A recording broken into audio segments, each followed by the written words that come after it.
We are recordifying. Yippee! Sorry, I had to do a double take. That made a very odd sound wave in the sound file. Hey, it's Rain. This is episode 35. I know this because we just uploaded the last one, which was 34. Hi. This is the episode that will be titled just Fourleves. Because when you guys So have wait, just been will it be touring titled places- will it be titled Fourleves or just Fourleves? Well, now I think I have to call it just Fourleves. God damn it! Because that's funnier. And I have to admit, what I was about to say was that while you guys are touring, just places, I can't always come up with, real clever names for things. But I do like to name every episode something distinct besides just Rain number 28. But my smartassness has helped you. This All time. right, okay. You're in Fourleves. That's where we last left off. You had me go through the whole spiel. Yep. So you have entered Fourleves.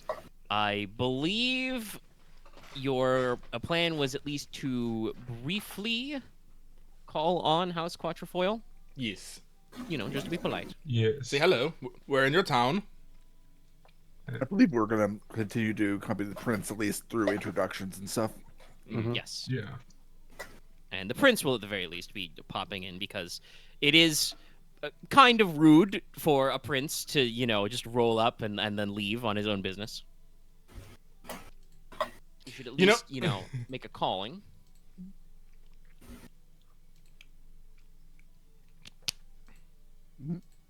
Yeah, Lucky? Sorry, I was just wondering maybe what the second prince was doing. It is a good question. Honestly, he's probably... well, no. I think it's in my notes. Because he is planning on returning back to Palais Clairlune, but that is technically the direction that's back inland towards Lake Claire, so I think he's just going to stick it out with the princely party, the rest of the party, until they depart. So same as us. But no, I think we should all make our way to the Quatrefoil Manor. Making our way downtown. Well, let's take it to the downtown, yes. The villa residence of House Quatrefoil, the House of Clovers. The law. Where you will be reintroduced, I guess. She's in the Dramatis, so she's clearly appeared before. But the head of household, Lady Verha Quatrefoil, you are known to her daughter Felicia. You have definitely been introduced several times. She's been in several of the contests. Yes. She's part of the Atoll Club, so you guys definitely have met her before. But I don't think anybody's actually bothered to spend much time talking to her on screen. No. I believe I talked to her once. Probably. If you guys, as usual, want to monger any rumors or remember any of your courtly gossip about the house, go ahead and roll me your lore. I would like to do the mongering of rumors. See if you guys You know what? have heard anything. I'll roll some lore. Why not? I'm starting strong. No, not a D20. Nope. I don't roll Not that D20s. game. Looking pretty Yes. good. This villa is what you kind of expect from the way the architecture is. It's got, the tall outside walls, kind of a squared courtyard, so that it's closed off from the outside. Big tall gates, I'm sure. Lots of crawling ivy because that's kind of their thing here. Yeah, a shitload of pears. Anybody else before I just say it and you all know anyway? I'm good. Okay. I will remember this. For now.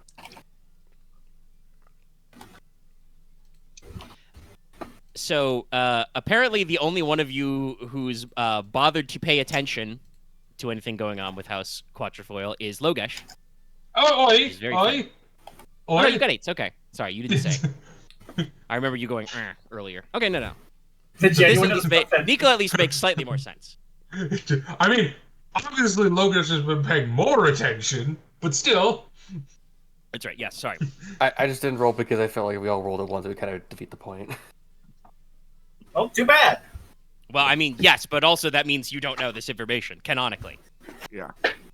Fair enough. Unless, no, I don't think you have a special power to just go back and know lore checks.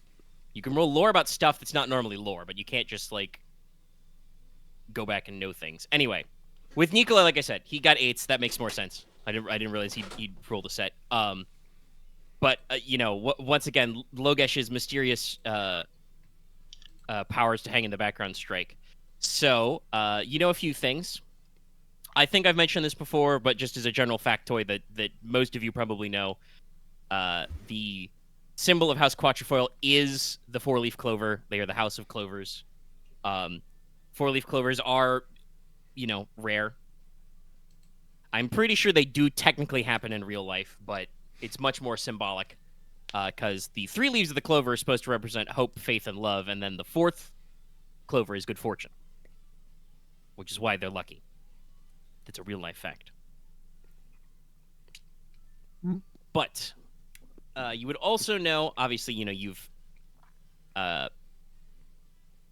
met Felicia. You've probably spoken her off and on before. Lady Veroha is technically was 3rd in line for her house.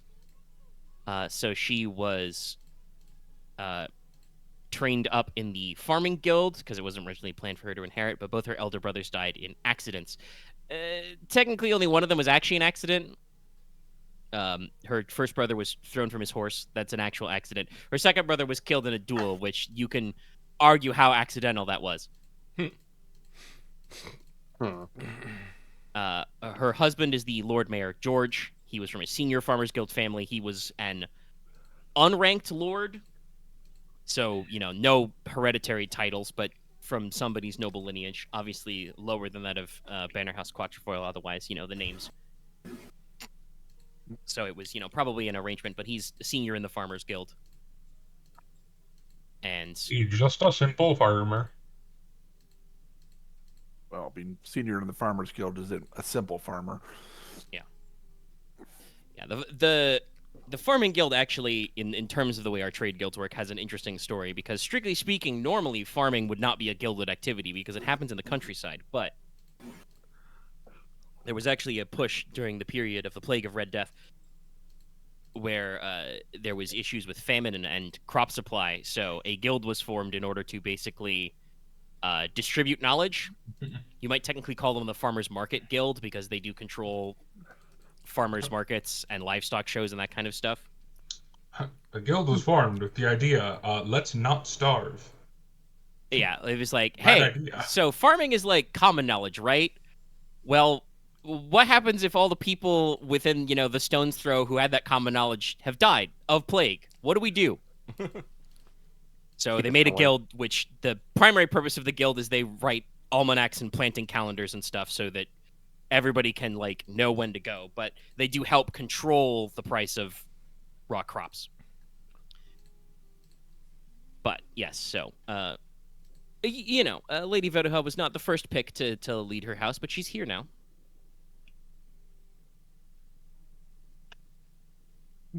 And you are, you know, reintroduced. She is, you know, kind of tall, little thin, little reedy, flaxen hair, pleasant demeanor. But without investigating any further, you guys can probably tell from a glance that she runs things in a rather businesslike way, I would say. Very good.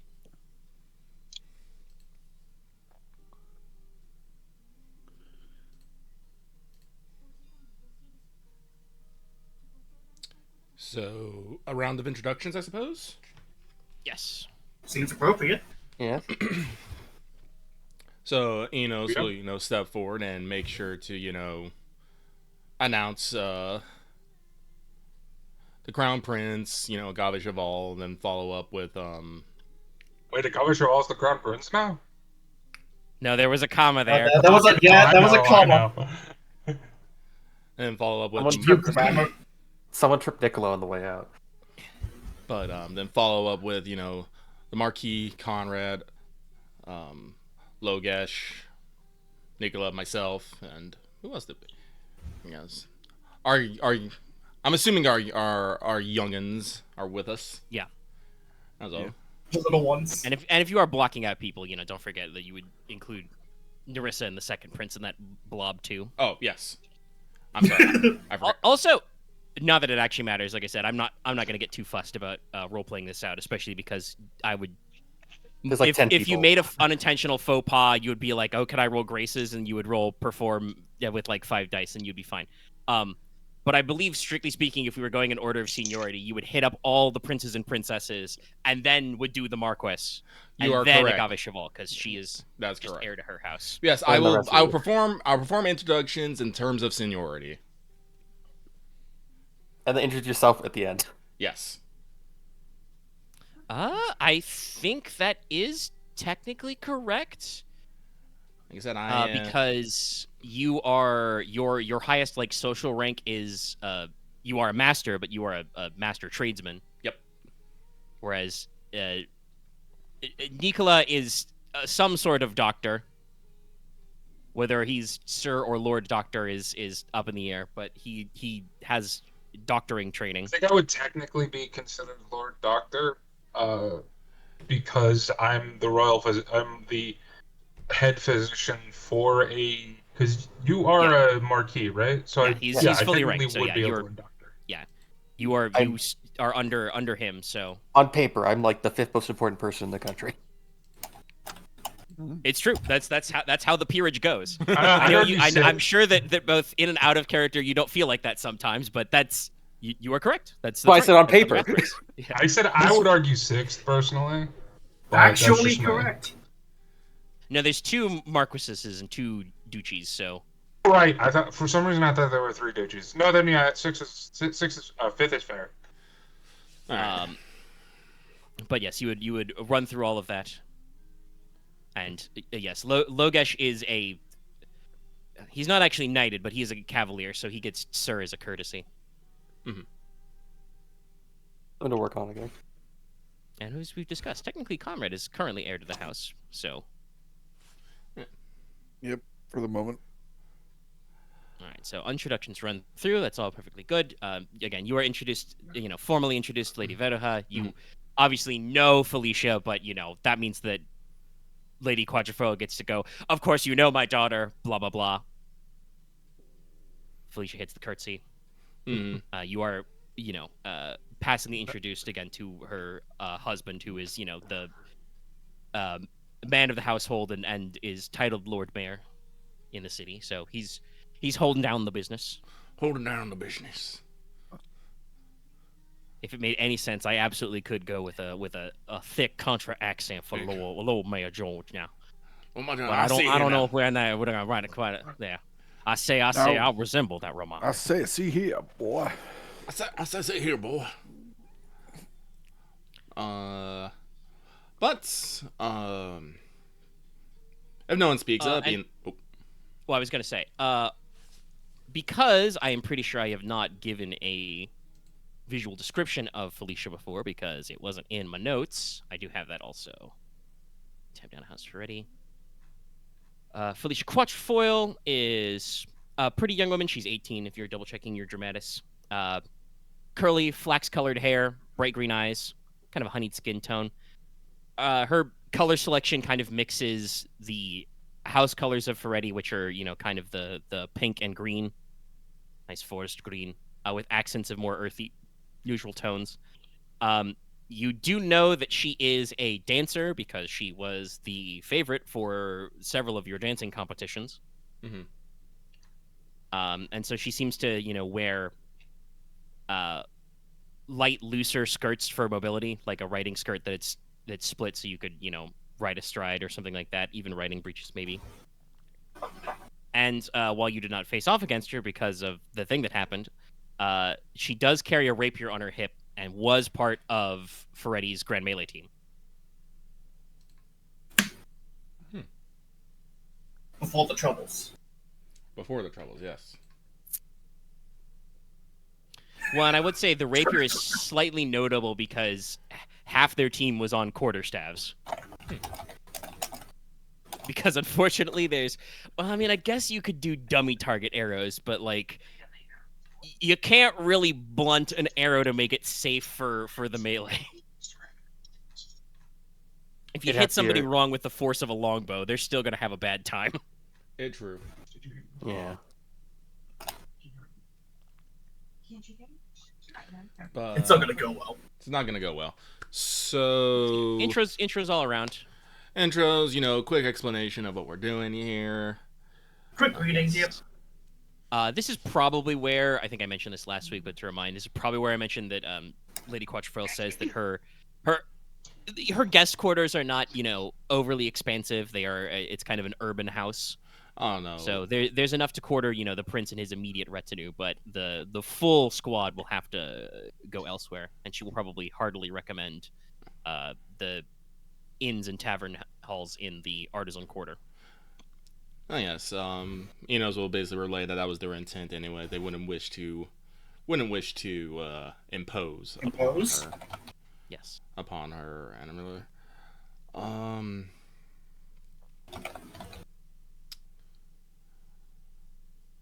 But she does say if you guys are because the prince is at least gonna spend the night before setting out the next day, because then otherwise you're literally traveling all day.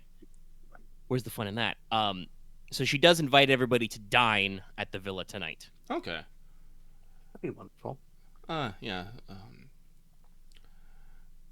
Inos will accept on behalf of everyone here and inquire on the dress code.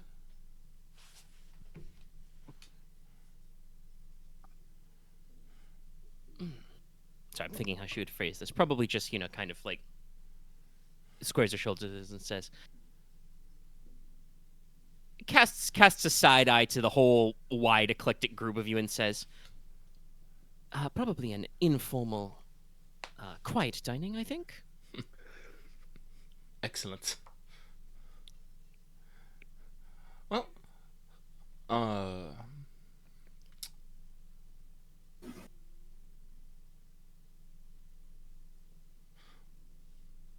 sorry, I'm just running through my mind real quick, thinking if there's anything I do actually wish to ask. And I think... I don't think so. No. So, Inos will cast a gaze upon everyone else in our party and see if there's anyone else itching to say something. Nope. Nope. Just get my thoughts together, so no. Inos will turn back and say, then, at this point, we believe we'll take our leave. We have your lovely, lovely city to tour through and many things to see. But we shall be back upon the dinner hour. Make most it. All right, yep. Mm-hmm. And, Sorry. bow to the prince's retinue, bow to the Quatrefoils, and make his exit. Scalper. Yep. Let's see. The prince probably leaves a note with you guys about what in his whole crew, because he's traveling with blood shields and attendants as well, are staying at, so that you guys can link up, because there is some question of the mail. You guys can just stay at that inn or find your own spot. I'm assuming it's an inn in the Artisan Quarter? Yeah. Yeah, now we can just stay there. All right. Sounds fine. I'm trying to no, yeah. As you're making your way out of the villa, the young lady Felicia does, she says, she'll walk you outside. Probably not out of earshot of the crew, but she will attempt to have a small word with the Marquess. Mm-hmm. All right. She just kind of, lightly says, I'm trying to think, we had this whole conversation about, can people, how people should be able to tell Leslok is a Veiler. I'm just trying to think of like, is there a good polite way to lead into that? That's You can ask. She's you got can like ask her. gracious like 3 or 4. I'm just saying like she shouldn't just like gesture at your eyes. That Oh feels no! rude. Like In my mind, she could just ask her if I visited the Order of the Veil before. Hey, dude, you're weird. What up with that? actually no, that probably in this this conversation does make the sense. Yes, because she doesn't know what you guys did before you came here. She probably would inquire if your lordship has already inquired at the monastery for the Order of the Veil because they are in town. Actually, I had plans to visit after we had. I was going to visit probably a little bit after this. Well, then it seems like my small note is unneeded. But since I've gone to all this trouble, I did want to say that a mutual acquaintance, the lady, I always forget which sister it is. Is it Rowena? Rowena, yeah. The lady Rowena Forrest is currently on assignment at that outpost of the quarter. Oh. Well, that's quaint. It'd be nice to see an old friend again. Of course. And it is a terrible shame you're only spending so long in the city. Oh, what fun we could have out on the town. She raises her voice slightly and starts making slightly exaggerated gestures. She's got a little perform. It would be. We only have so much time, and unfortunately, I have things I have to be doing. Of course, your lordship. We all have so many things. Friendly pat on your shoulder. Very well, then. I shall see you this evening. I look forward to the dinner. Extra Have a good day bow, till then. and then, Yeah. Not quite skips away, but, trots out. Sponsors. I have a Francis. question. Yeah. I have a question, Omega. Yeah. Because it could possibly save me on Harpy mailing costs. So, are Yvette and Rowana considered close, or are they just sisters? They're just sisters. That they hung out before, and they obviously know each other. But they technically have completely different duties. Okay, so I'll Rowan just is a send it by Veiler, mail and then. sister is a... Because Rowana is not the one I know. So. All right. I mean, you never know. You could always try the old pass the message down the line trick. Well, no, because I bought Yvette a gift while we were in the. Why can't I remember the capital's name? Lampclair? Lampclair. That's it. That's the big. Yeah. All right. Wells. I don't know why I wanted to say Dragon Castle. No, that's close, but slightly different. Chateau Dragon is a place you went, but there wasn't much of a shopping scene there. Excuse me. Well, first I should ask, speaking of mail, would you guys like to go to the inn first? Yes, it'd be good to check in, make sure we have rooms and Yeah. have a place to put our stuff. Yes. Yes. Don't want to go in there late and all the rooms are taken. It's true. All right. So, yes, you lock in, you settle in, and you do get a mail call. As apparently the local couriers know where you're going because the princess caught them up. Not really a lot of stuff. First, technically the letter is addressed to Huron, but he will share it with you. Lady Maja does send her very serious letter. She congratulates him. She approves for him to go study. So he will not be leaving with you. He will stay with Princess Nerissa's crew and go back to the capital for training. Alrighty. We will see him. We will see him in the future. Probably by summer. Let's see. Yes, you got a couple of short notes. Other than that, basically, Yibel sends the Marquess back a note basically saying, got your last message about the stuff. Don't linger too long in Throne. I think I have to send a letter back of being that we're going to leave, and I'll just give it a schedule date. So like probably within a week or two we'll be back. Okay. She doesn't necessarily need the full schedule, but she is your aunt. You've known her your whole life. She finds a way to say the work is piling up without straight up saying the work is piling up, because that's just not the thing you say to your Marquess, even if he is your nephew. Probably something along the lines of business has been uniquely plentiful. Larger than normal. recently. Yes, no. Enos, you do get obviously I feel like we have some hell. you do get a little note back from the Silver Tower, basically, since you said you would call there, saying Elder Ritva of Berkland will be awaiting your call. Okay, cool. Excellent. Actually, no. That's technically this would happen next. I was going to ask if any of you guys did want to send out any letters, but technically I added this note later because it was something I thought of at a later point, but this would come up first. So the current lieutenant of the Prince's Blood Shields, Gernot Lancet, you've seen him the whole go. He does come up to you while you guys are settling in, probably in the private or common room. He has a letter, and he corners Nika, and he says, "Sorry, young man, but one of your chickens has come home to roost." Pulls out a very official-looking document with the seal of the crown on it, and says, "Hold on, I have to actually pull up the Dramatis so I can make sure to list out this bozo's whole."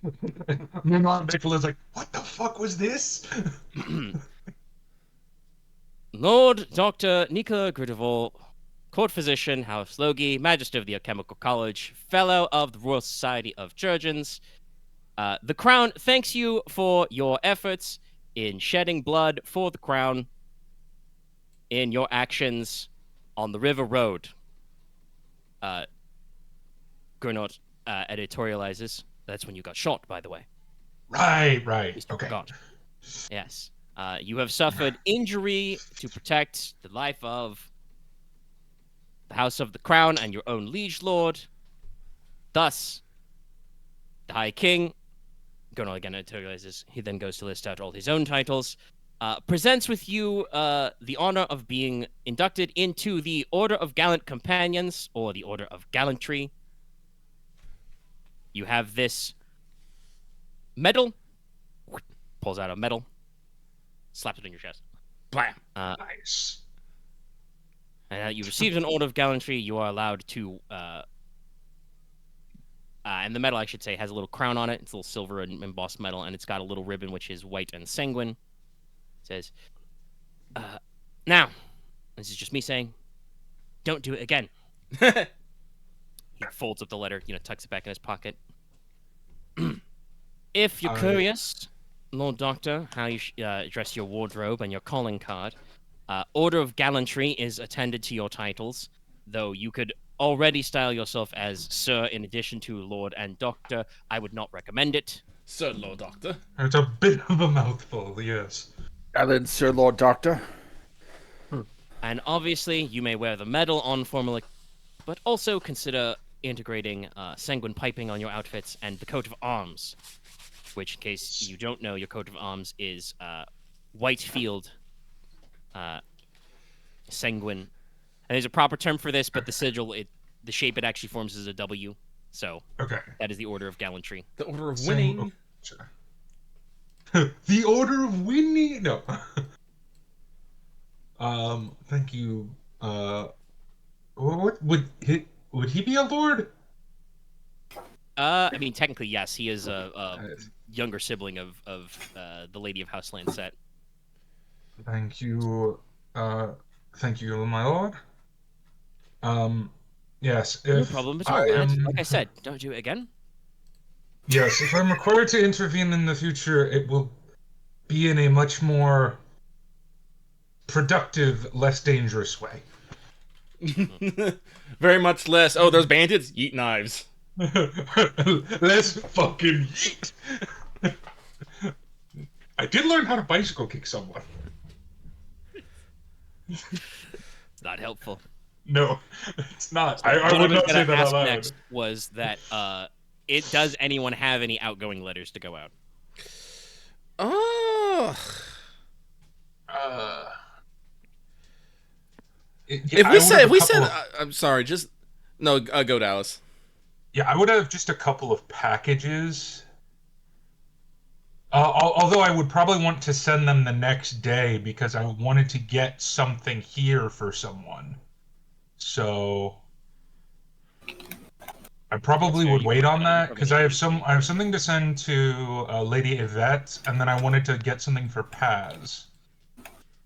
And also I have some things for some people at home, but like I'll just bring those You're going with home, us. yeah. You don't need Yeah, it's like yeah. There's no real point to sending anything to Trone because, well, we'll get there with the mail. Yes, No. you were traveling by boat. What you will do is you would go to port in Trone, and while your boat is doing the boat undocking things, you would be like, "Hello, courier, two Yeah, shiny no, that- pennies for your fastest message." I don't doubt some nobles have done that in the past, but that does just seem wasteful. Yeah, no, you would hire a courier on the island because all of their mail has to go by boat anyway. Yeah, so And that would be including that would probably be also including even those from House Ech, right? Because we can still send stuff over the Dragon Ridge Mountains. Or Yeah, would you've that got be passes different? you can go through. Okay. So yeah, That would be unlimited. I only have 2 packages and one I haven't even bought yet. So I'll send those tomorrow. Yeah, no, I don't think anything necessarily new has come up. Nothing that I got to write home about, so no, nothing for me. Oh, that's not true. Nothing. I would want to send a letter to the siblings. Motherfucker, my brain just went derp derp derp. He does that. Aren, thank you. Okay. Basically appraising them of like, I'm fine. You may hear I don't know how rumors work. You may hear stories of me getting shot are greatly exaggerated. God. Yeah, but the Do I make damage. him roll live for no that one, one? no one has proof. No. I will word it in a way. I was not injured by the shooting because I technically have no injuries. There's no lasting Well, injury. wait, His I magic guess if you wanted to sister. phrase it the most truthfully, yeah, there's no lasting harm. There was no lasting harm. I'm perfectly fine. And then just explain to them, as cheesily and romantically as possible. Just say, "I'm doing well. I hope you. My heart beats for the." All right. Well, hey, guess what? Now you are gonna have to roll fascinating, dumbass. Oh no, that definitely I will. No, I was expecting to have to roll that one. I planned on that. Let's see how good that is. It might not be great, but at least it's honest. Oh, Hey, nice, two okay. nines. All right. Okay. I'm not that bad at Fascinate. I do have a 2 in Fascinate. Yeah, you're trying. All right. You assuage any fears with some romantical writing. When you go to distribute your letter, do go ahead and roll me sense plus sight real quick to see if you catch notice of something. Oh, sense plus sight. Yes. Yeah, that hearing I could do. Sight, that's gonna be. I mean, I theoretically could still make it. Well, yeah. You have more than one die, so. Yeah. Damn. Okay. Boom. Who would have thought Dallas pulled a Dallas? Pure 3 cents. All right. Yeah. Then yes, you do observe that apparently Moira actually pens a letter and has it sent out. Okay. I will do nothing with that information because she is free to her private life, and I am not nosy towards non-family. But you did observe. All right. I do observe. I do have a note about I know there's a planned conversation about Harpy Mail later, but we will bring that up when it comes Anyway, up. BRB, I have to go get something. All right. Well, then the rest of you have settled in, picked your rooms. What are you doing in town? Well, I'm assuming it's what, mid-morning still? Probably Like late late morning? Yeah. All right. Well, Inos is gonna probably change clothes, get freshened up. He's gonna go out onto town. He'll ask if anyone wishes to join him as he runs around and takes care of a little bit of business. We're in the Artisan quarters district, right? I was actually gonna go check in with the Seawolf first. That is one of the things I was gonna go do. We should probably get that. I should probably know that too. Actually, so I think like to go along. Yeah, Logesh would go along, but he'll step aside at some points to go check out some shopping. He'll go gift searching. I guess let's also raise if anyone would like to come to him to the Order of the Veil a bit later. A reminder, what is the veil again? It's the Order of Veilers in town. Oh. Okay, yeah, no, Logesh would not be interested. Oh, but if you're going somewhere... Oh yeah, well, that's why we're going to do the thing you want to do first, so it's less awkward. You are the Marquis. Okay, yeah. It happens. No, It's okay. I would Someday you'll get probably- back to Norlon, and you don't have to be with Leslok every step of the way because you could tell 30 or 40 goons to follow him everywhere. Yeah. Goons No, here, hired goons. I would probably follow Logesh and Leslok, then shop it. If we're doing, I assume it's shopping, then Wiggity Tower. That seems to be their order of operations. Oh, Yeah. I'm intentionally. It's going to be going to. I want to see the Seawolf as well, just to make sure. Yeah. I probably will be going with Inos and company, and I'll probably break off. I don't. Midway That's through. what We'll I was probably break looking at. off I don't know halfway where- through. I don't know where Enos wants to go first. No, it was the Seawolf. Okay. It sounds like most of the party wants to go Seawolf first anyway. Yeah.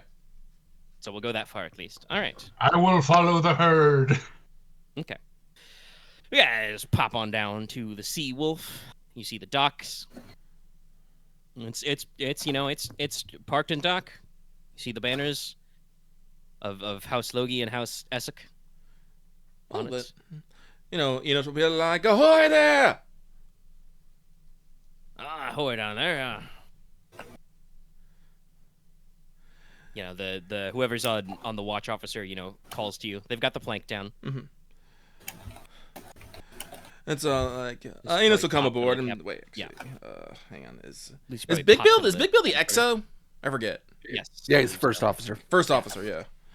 So I guess the captain and first officer aboard.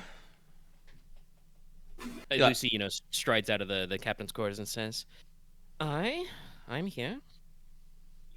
Morning, Master Inos, your lordship. Just does the whole round. Bow with a flourish, Captain. Brief pause. Is Nicola shinier than I remember him? Yes, isn't he so gallant? Gesture towards the medal. Yeah. Well, that's what she's saying, because I noticed that Dels didn't say I take off the medal before leaving. You can. Yes. He has Metal. very conflicting feelings about the medal, but he wants to show it off. Well, you got a royal appointment. That's an Ordo merit. Yeah. Order of We're merit. saying metal or metal? It's a medal. Medal with a But D. it's Oh, made of- okay. I was hearing metal, so I just had the fucking Tenacious D song playing in my head. Metal. Thank you. Thank you, Guitar Hero 3. Yep. You're all introduced. All right. Everybody's caught up. All right. Everyone's caught up. I'll inquire how long they've been in port here. Couple of days. All right. Well, okay. So sailors probably ain't itching to get back out onto the water.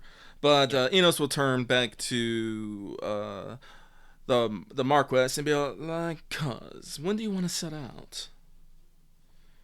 Probably should at least stay the night just to make sure, so we can get everything shipped here in the morning. But do you want to, I don't know, tarry longer?" Considering some mail I had, I think it's probably best we leave tomorrow. Enos, turns back to Lucy. Lucy, any problems? Any problems with departing tomorrow? Tomorrow morning, I'm assuming. Tomorrow morning. I was. It depends on the tides. No. What were you gonna say, Axe? Leslok was going to ask Lucy if, like, once as soon as time you actually feel comfortable leaving. That'll be next high tide, your lordship. Might be a little early in the morning for usual, but that's how it is. As they say, time and tide waits for no man. Can I do a Weatherland? Can I do the Weatherland check? Yeah, how far out is that? Next 12 hours for any big changes. Well, that'd be until midnight tonight-ish, so it might be a little early. You can still roll it, but you might want to save it for next morning. Sure, I can do that then. I was more just thinking about like tide, but that's different. No, that's not the weather. That's right. Yeah, because it's humidity, air pressure, temperature are due for a big change in the next 12 hours. Yeah.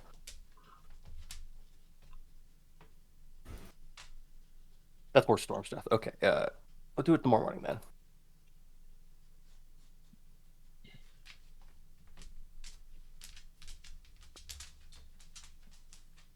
I'll make sure everyone else is ready for then. Yep.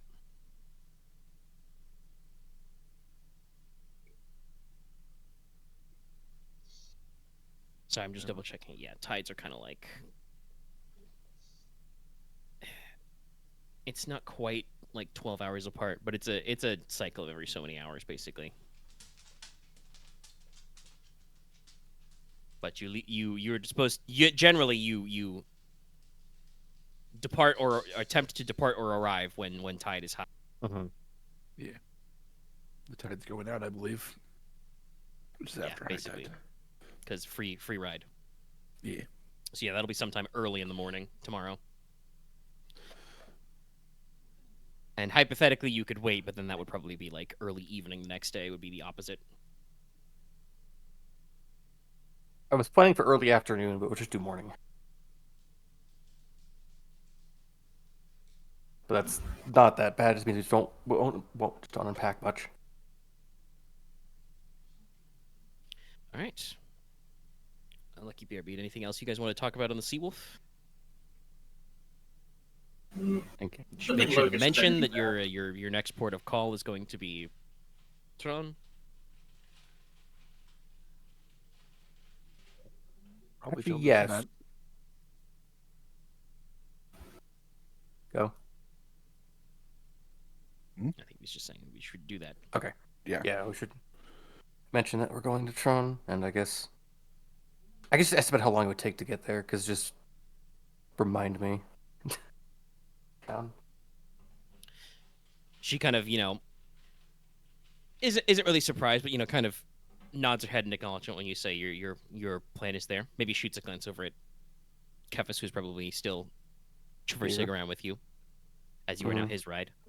And she probably says, "Well, I'll have to consult my charts, your lordship, but from here to there shouldn't be more than 6 days.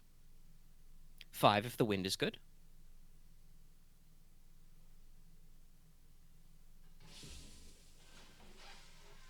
I always have the weirdest thing of how many days you say it takes, and I just I wonder how big are these oceans? They're ocean big. Yeah. I would say they're as wide and vast as the ocean. I mean, we've discussed before. It's supposed to be about 3 weeks or a month from Norlon to the middle of Milieu. And the Seawolf is fast, so it shaves some time off that. So you guys are at about 2 weeks to 10 days, depending on where you want to go. So you're going not quite half-ish way there. So it's a little under a week to get to Toronto. Oh, okay. We'll be leaving tomorrow morning. Okay. Of course.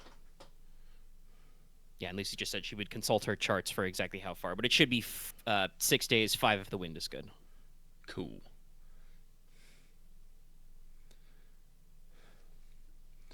That is assuming, your lordship, you wish to sail straight there over the open blue. We could hug the coast, but that would take longer. Let's wait on making that decision. I want to look into something real quick. It may not affect our plans. I'll hear back to you when you have some. I'll hear back to you then. Lucy just kind of, rolls her shoulders and says, all right. Well, I haven't been doing anything for a few days. 2 charts shouldn't be a problem. Probably, goes over her shoulder and says, Bill, one last night out, and everybody better be on my bloody ship by the morning. First bell. If not, then we're leaving them behind. I mean, yes, actually, that is what you do. If you're a sailor and you miss your fucking boat, you get ditched in a foreign port. Fuck you. This is why press gang was a thing. Oh, we don't have enough people. Well, just grab some people off the dock, put them on the boat, and let's go. There's a couple of drunk guys dressed like sailors on the same dock as us. Can we take them? Sure, throw them on. Hey, you look cool. Hop in. You've been shanghaied. It's a fucking scene from Muppet Treasure Island where they're just like, where did you find these people? I don't know. They were just around. I mean, like I said, that is kind of the thing. It's there's no cell phones, there's no pagers. If you go to port, you get blackout drunk at a bar, and nobody knows where the fuck you are. They can't get you back, and they have to leave, like we said, because of the tides. So yeah, no. Bill just kind of nods stoically. It's all right. Right, you All right. Kevin? Hold the drawer.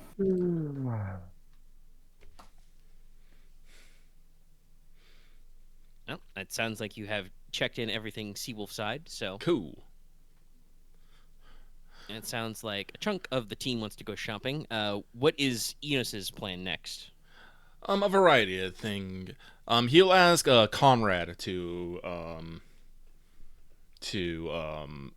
accompany him. Accompany him? Yes. Sorry, I'm doing that thing again where I finish people's sentences. No, it's fine.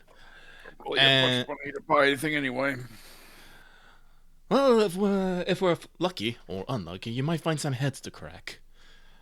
Once we have split out from the rest of the group, Inos will explain that we're actually going to look into rumors of pirate activity along the route and see if there's been any pickup in the past month or so. That would be a logical thing to do. I said I'm Yeah, doing you're this. shopping.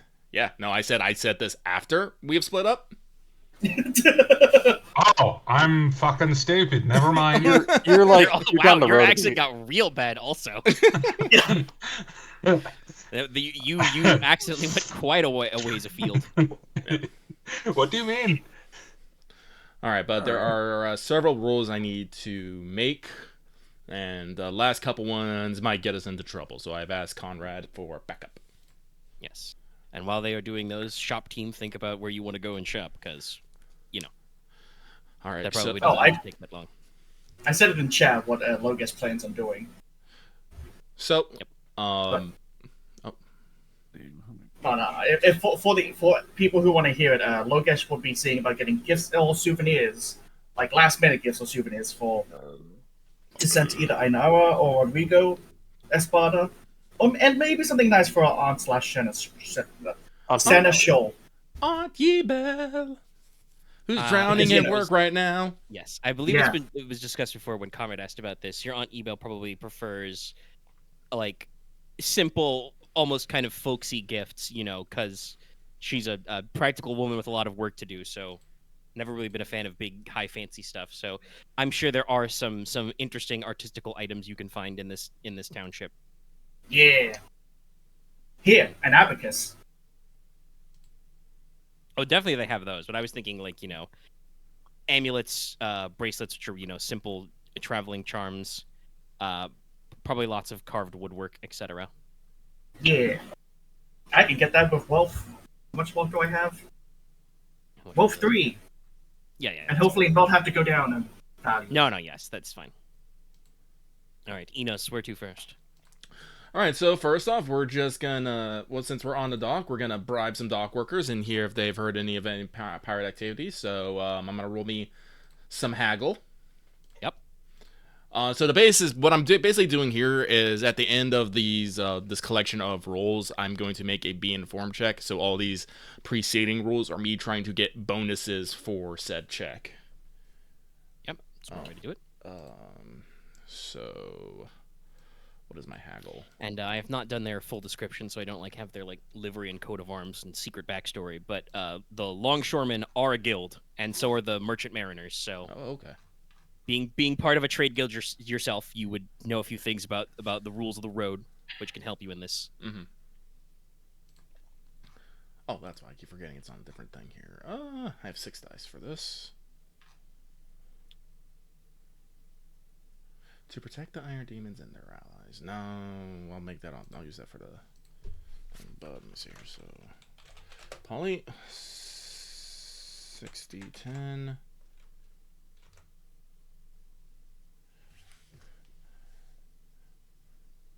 A pair of 8s.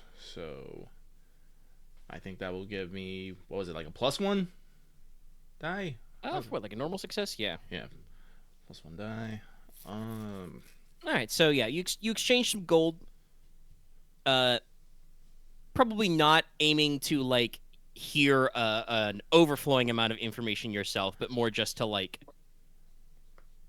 find out where to go if you want to know some things, kind of thing. Yeah.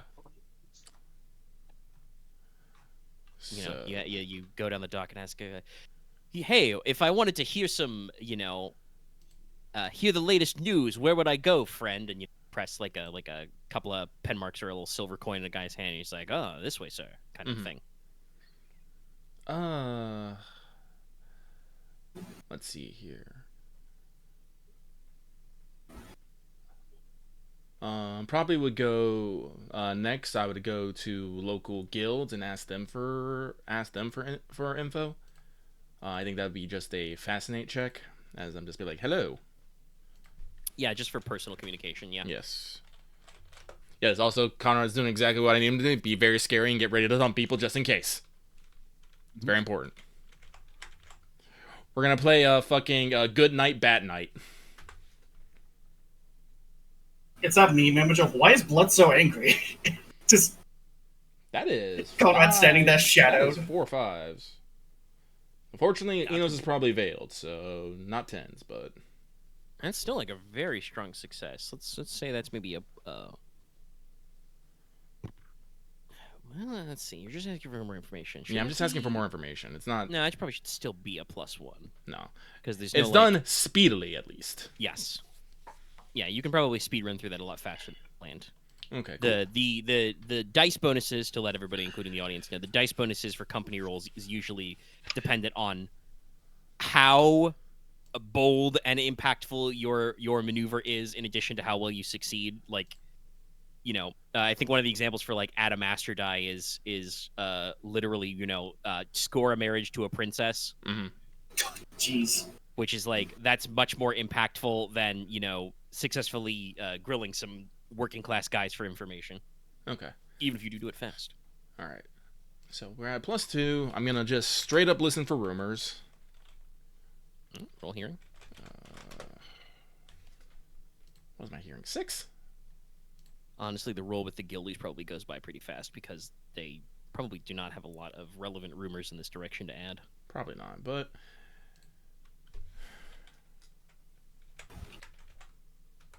The city itself is not super fortified. Ooh, 10s. Okay. Yeah. It's another plus. Another plus? I don't think this next one will add to it, but I'm going to see if I can find local gangs. But what were you saying, Omega?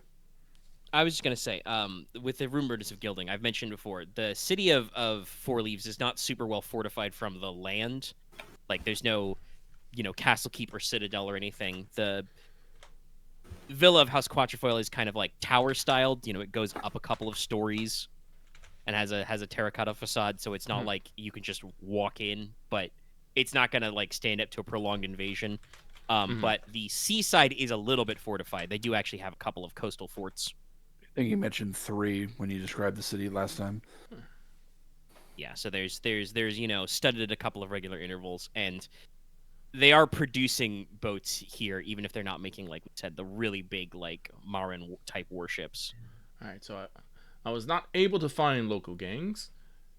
All right, Aren, would you like to attempt to find local gangs so that maybe intimidate them for info? Sure. Finding local gangs in your area.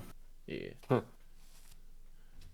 yeah. Believe it or not, with Inos, even veiled, not a lot of shady individuals want to talk to some random Iron Demon goldsmith, even if he has money.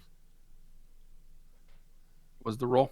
Well, I used espionage, but whatever I guess works best for you. Yeah, so what role would Konrad like to make to find local gangs? Because there's probably a couple skills it could be. Probably scrutinize. Sure, go for it. Walk the beat. Mm-hmm. Yep. Just imagining a classic. Damn. Tense. Yeah. No. Just imagining the classic like walk and talk style montage. We're just cutting back to like the other half of the party. Looking at some stalls, opening some shops. Checking out some things, and then it's Konrad and Inos. Fast walking everybody. Shots of you guys talking to places. Mm-hmm. Beating up guys. Not yet. Not quite beating up guys yet, but there's got to be at least one smash cut where you guys like duck out of a window for some reason. It's like, well, time to go. In an alleyway. Yeah. So. Yeah. So no. The unsavory part of town is you guys loop back around to the docks district, where there are quite a lot of spots where you could find some unsavory business. There are I've mentioned before, taverns and bunkhouses, which are a little more dingy and a little more divey. Mm-hmm. Probably a good place where you'd find information on the down low. There are a couple of gambling houses, gambling dens, and other places like that. And definitely, Konrad's been poking this skill set enough to know where the right place to go to go to a place that is clearly like a front or a hideout for a local gang of cutters. Yeah, so Connor would probably go in, find an empty spot, and like buy the table some drinks and ingratiate himself a bit, but not like too much. Like, Yep. pretty clear that he's buying drinks for everyone, but he also wants something out of it. Yeah. Honestly, even buying drinks for a whole bar, these are probably Wealth Zero ass drinks. They suck. Yeah. The food here is terrible, and the drinks are watered down, so you can easily do that. All right. Well, Inos, sidle up next to Konrad and just be like, "Well, we can do this the nice way or the physical way. It's up to you. It's up to you, cuz." Let's start with the nice way. Best not to, damage too much furniture. Yeah. He'll nod, but Inos will. My favorite, light tail and seawater. Yeah, that's about that. Inos will try. You can get the moldy biscuits or the hardtack. Ooh, I'll take the hardtack. I'll soak that shit in some water. I mean, that is what you're supposed to do with it, actually.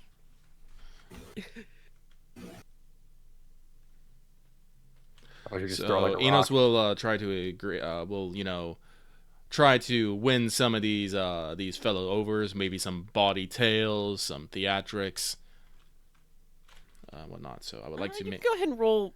I think I know what your preference would be, but you can go ahead and roll your choice of either your perform theater, like you said, you're hamming it up, or fascinate. Let's actually go with perform theater because I am trying to put on a bit of an act for them. Yeah, like I said, I picked that up, so I think your theater performance would probably work just as well as Yeah. You're fascinate here because you're trying to like work with a group. And also, technically, I think for large groups, it's supposed to be inspire if you're being nice. But you're doing a thing. You're doing a bit.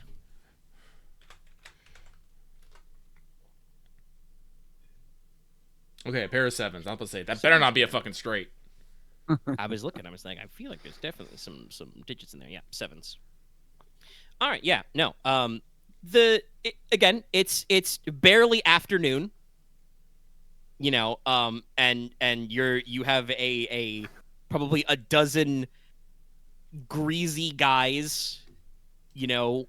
With knives in their belts who have clearly been drinking since the sun came up, but they're picking up what you're putting down. You know, they get into it. A couple of them probably try to hustle you into a dice or card game.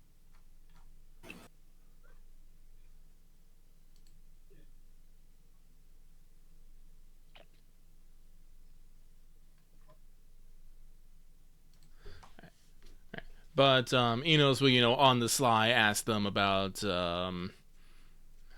any. Oh, what's the not hecking direct way to say it? Any if there's any big hitters making any moves along the sea routes. That's what I'll ask. Yeah. Right, action on the sea routes. All right. What should that be? Fascinate?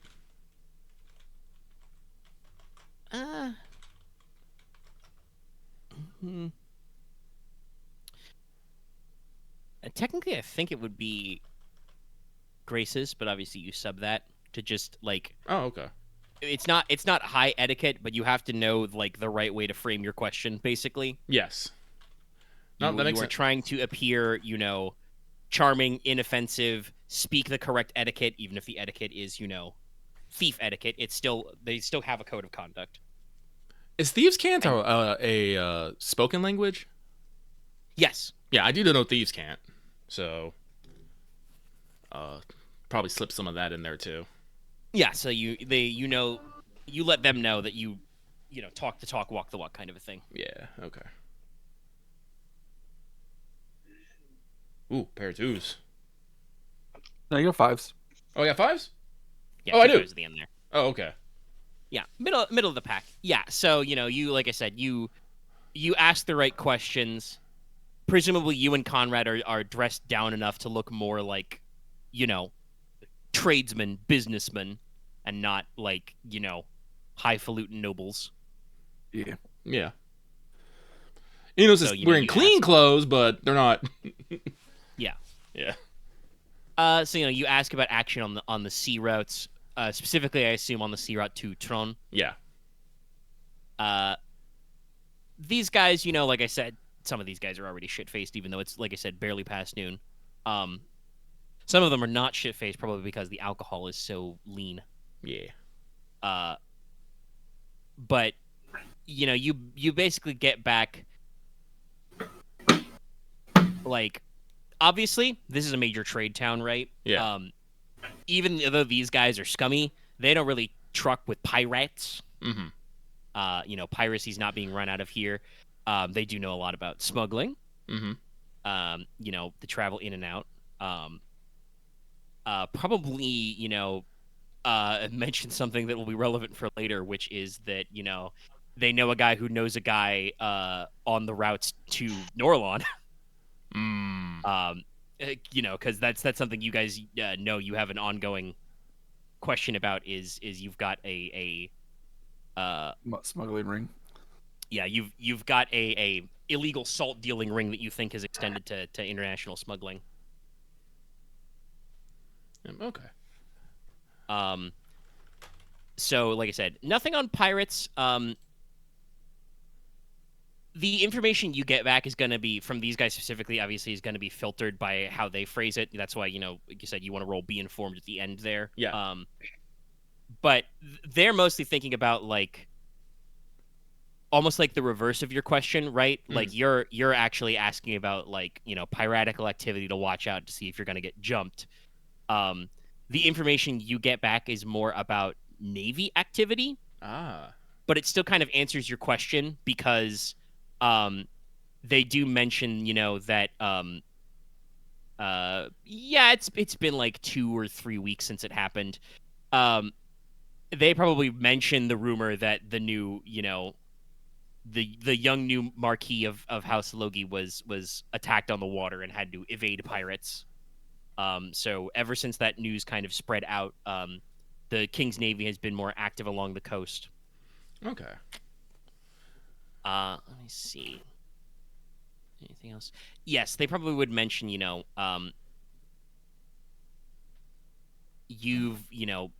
heard the stories. I believe you heard the secondhand account that there's apparently a little bit of a tiff in sea shipping happening between House Ferretti and House Verity. Oh, there is? About it was mentioned at the About King's Brandy, I Council think? ages ago.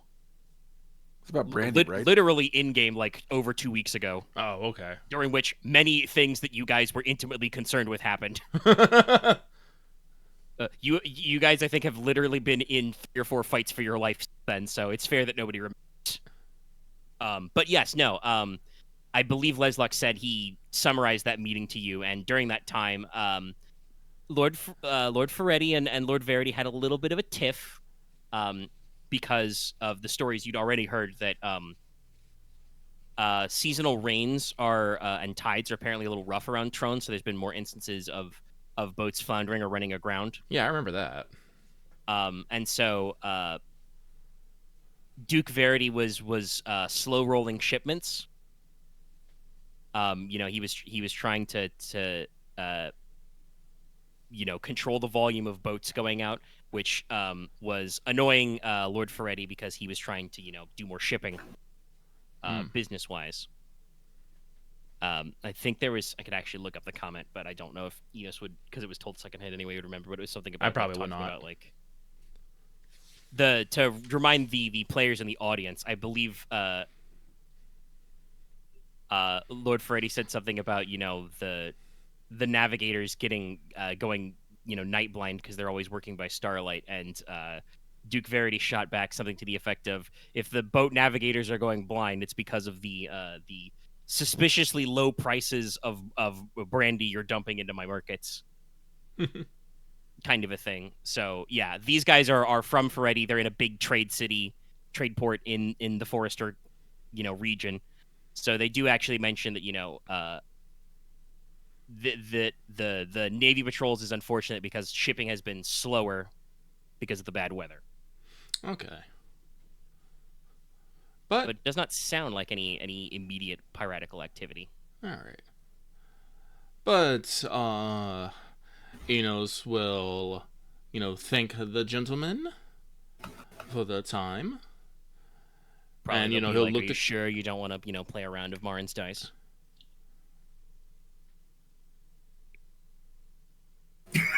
The silence, the contemplation. It is one of those. Inos will look to Konrad. Nah. My companion says no.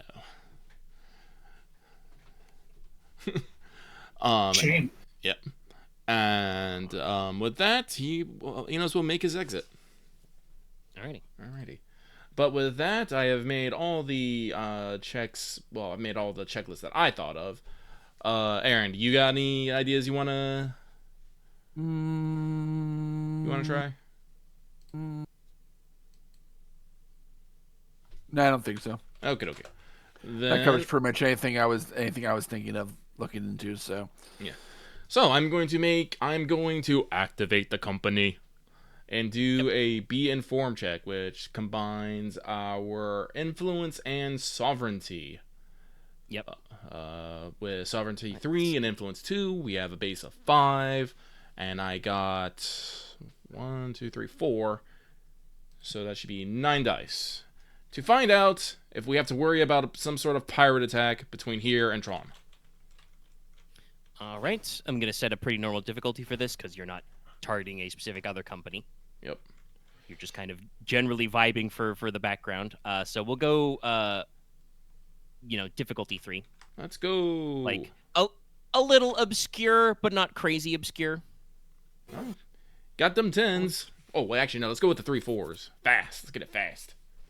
All right. Yes, company moves fast. So you talk to some people. You did not actually go through the trouble of recruiting agents in this town, but you spread your information network of House Logi the much more conventional way, which was just bribes, rumors, hearsay, and street gossip. Yep. And yes, based on your instances, and let me actually jot down in my notes, that's sovereignty and influence. Yes. Bless you. Yeah, so we'll tag those. If you guys want to roll sovereignty or influence again this month, those are penalized. But this is why Inos went to the whole trouble of basically spending his whole lunch hour and more setting up this roll. But yes, you are informed. In your route to Trone, at least, pirate activity minimal. Shouldn't be any trouble. Again, one of the things brought up at that early King's Council meeting was the discussion of there are groups of pirates sailing under a banner of a quote unquote pirate brotherhood. Those guys seem to be mostly operating way in the south. Okay. In the Grand Blue is the big southern ocean called. Yeah. Or possibly the Grand Bleu, because it's more. I wrote it with the French spelling. But basically, since you guys aren't aiming to go super south, there should not be any extra piratical activity. It's mostly the routes. If you guys were heading back towards the East Loss, there could be a concern. If you were attempting to make the run to the Cauldron from this side, that would definitely be a concern, because you'd be approaching the eastern side where the pirates are. But going straight west to Trone would be fine. If you wanted to be technically safer, Lucy's not wrong to call out the more landward route. If you stayed in sight of the coast the whole time, that would be, pretty secure, but would probably add a day to your trip for sure. And also, this is a genuine question of Inos might bring to the crew, but you rolled be informed, so you're spreading the company's tendrils, as it were. If you went within sight of land the whole way, that would probably make you pretty easy to track for anybody else watching you. I don't know if you guys are concerned about that, but it's a true fact about your world. Yeah, that's true. What? Thanks. If someone is trying to keep track of our movements and maybe report them to someone else, if we stay within sight of land the entire time, someone on land could just watch us and report where we're going. If we just take the straight shot, we'll escape detection, at least for a little while. Yeah, and you'll be going straight by sea.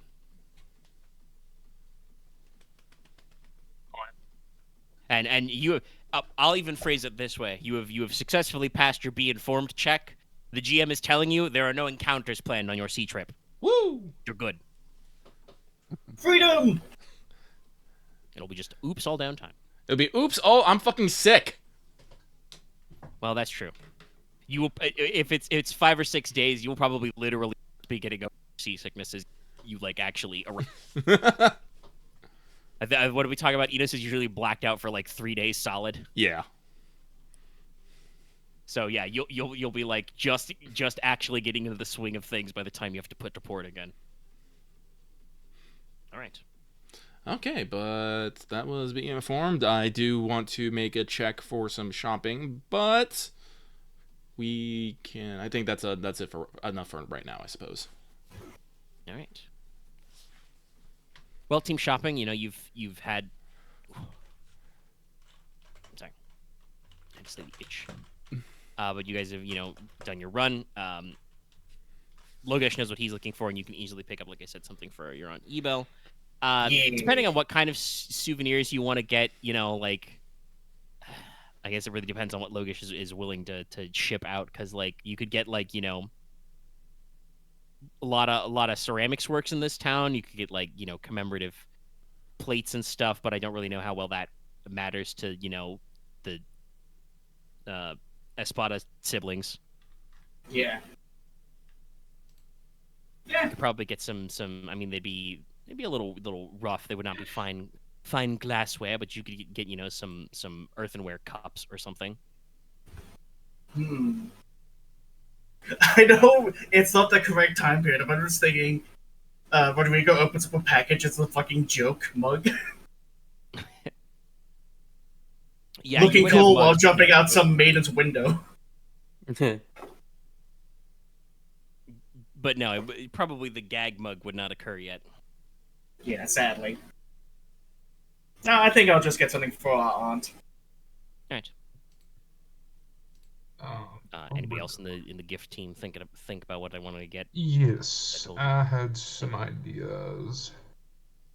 I think I'm gonna go simple with for Paz. We're in an artisan city, correct? You're in the artisan quarter, yeah. There's plenty of Then would it be happening. possible to find some unique? Because I remember she was interested in this when we last talked. So some unique to this area's dyeing materials and some such stuff, like Yeah, unique you could probably think dyes of a and couple such. dyes and pigments. Yeah, stuff that would be unique to the area. Yes, there probably are some specific shades of dyes that are probably made with more local plants that it would not be as easily accessible in somewhere like Celticy. Yes. I imagine that why the fuck my brain, the climates would be very different. Yep. The EU is much more temperate. Celticy is... Well, I was going to say Celticy is arid. That's technically true for most of it, but if you're along the southern Espada coast, we've said that place is like not quite seasonal monsoon, but it's kind of like that. It's fucking wet and rainy. All right, okay. Pick up a couple, small bottles of dye, something suitable for shipping.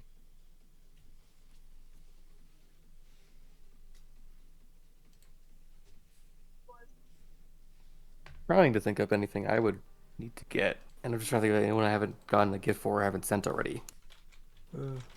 I think you're good. Okay. Sorry, I took a dramatic pause there because there was a cat in the hallway being very loud, so I opened the door to look out, and we let out a very small meow. He's like, hey! What? Hey. Hi. Yeah, I see you out there, cat. I'm probably going to step away for a bio break real quick before we jump into the Order of the Veil. So, yeah. No. You guys have a second. I'll pause. I'll be right back. All right. Yeah! Let's go! Loth, your ability to fuck up Omega's audio will never not be funny. Hey. I haven't said the C word in forever. Don't. Good. Don't do God, that. some of those Don't old like recordings are hilarious. I'm like, Loth, this is the first 10 minutes of the video. Or the Shit! first 10 seconds of the video. How it be? Hold on, let me get all my racism out the now. previous story, also, we are once again joined by a cat. We are currently sitting quietly on the end of my bed, but if you ever hear me like turn away and be like, hey, it's because there's a cat yelling at me. Yeah! Meow. She's chilling right now. She just wants to hang out. It's cold out there. Okay, all right, but anyway, we're back in it. Okay, I was pretty sure, but no further shopifying going on from Team Shop? Not for me. I don't think so. Then, yes, you pop down to the, outpost, the mission. It's not like a cloister, so I don't think it's technically a priory, but, it is a space operated by the Order in the church quarter, obviously.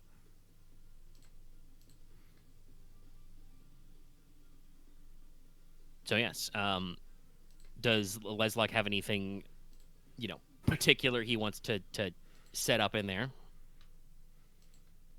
You did want to come here, buddy. Honestly, he wanted to meet who was in charge, and he wanted to see if he could actually look at their records.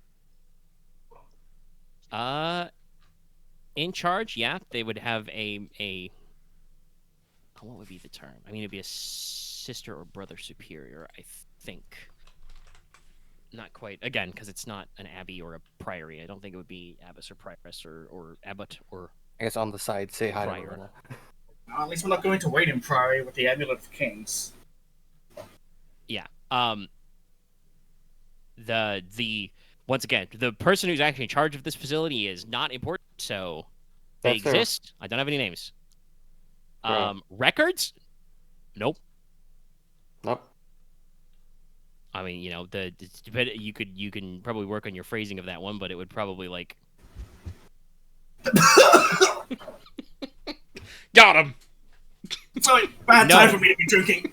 I mean, you got Loth, but no, I paused because, funnily enough, my cat, who is a tuxedo cat, the moment you posted that GIF, she decided to sit up and meow at Loth me, up? and now I think we want to go out. Oh, okay. You want to go out, or are you going to yell at me?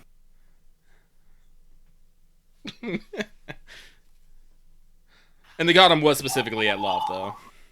You did get it. I'm gonna. Yeah, But no, yes, as I was saying before I was interrupted by a fussy cat, was that Leslok could probably couch his request a number of ways, but basically the shortest, most polite version of that would be, for what purpose do you need to see our records, your lordship? Right, fair point.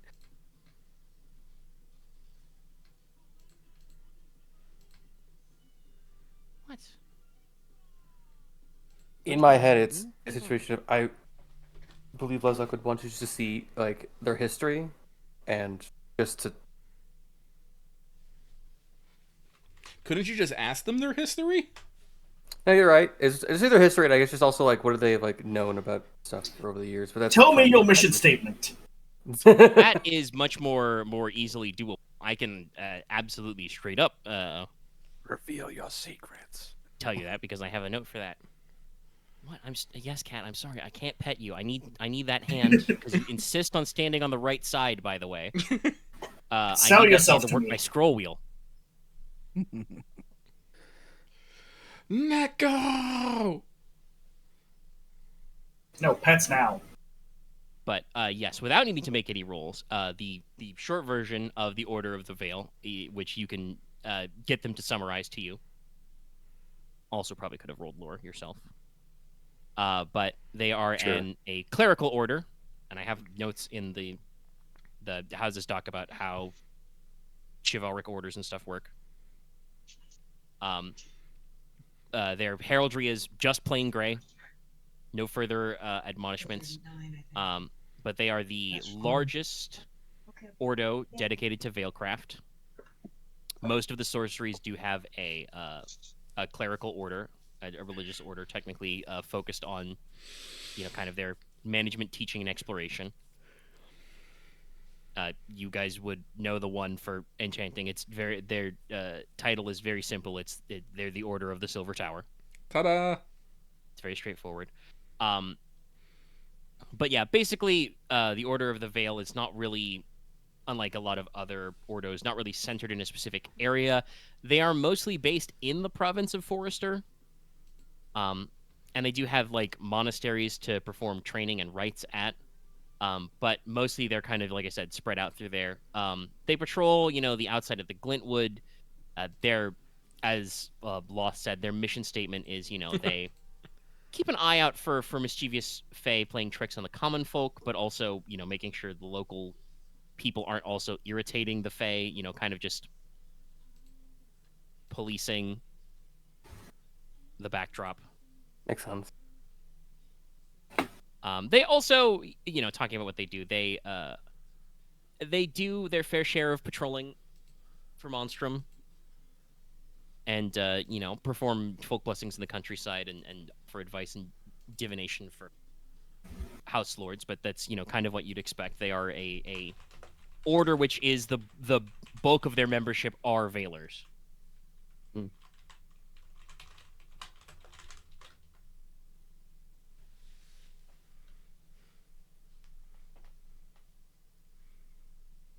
And you can probably, like I said, you can probably have a meeting with whoever's in charge here. They would not be, as I said, terribly senior. You're looking at, again, probably a brother or sister superior. No, you're right. But they can, I will take spill what you that to suggested you. in mind of, I guess, have there any of them gone to, I guess, locate Monstrum around, or is that not really a thing that's commonplace?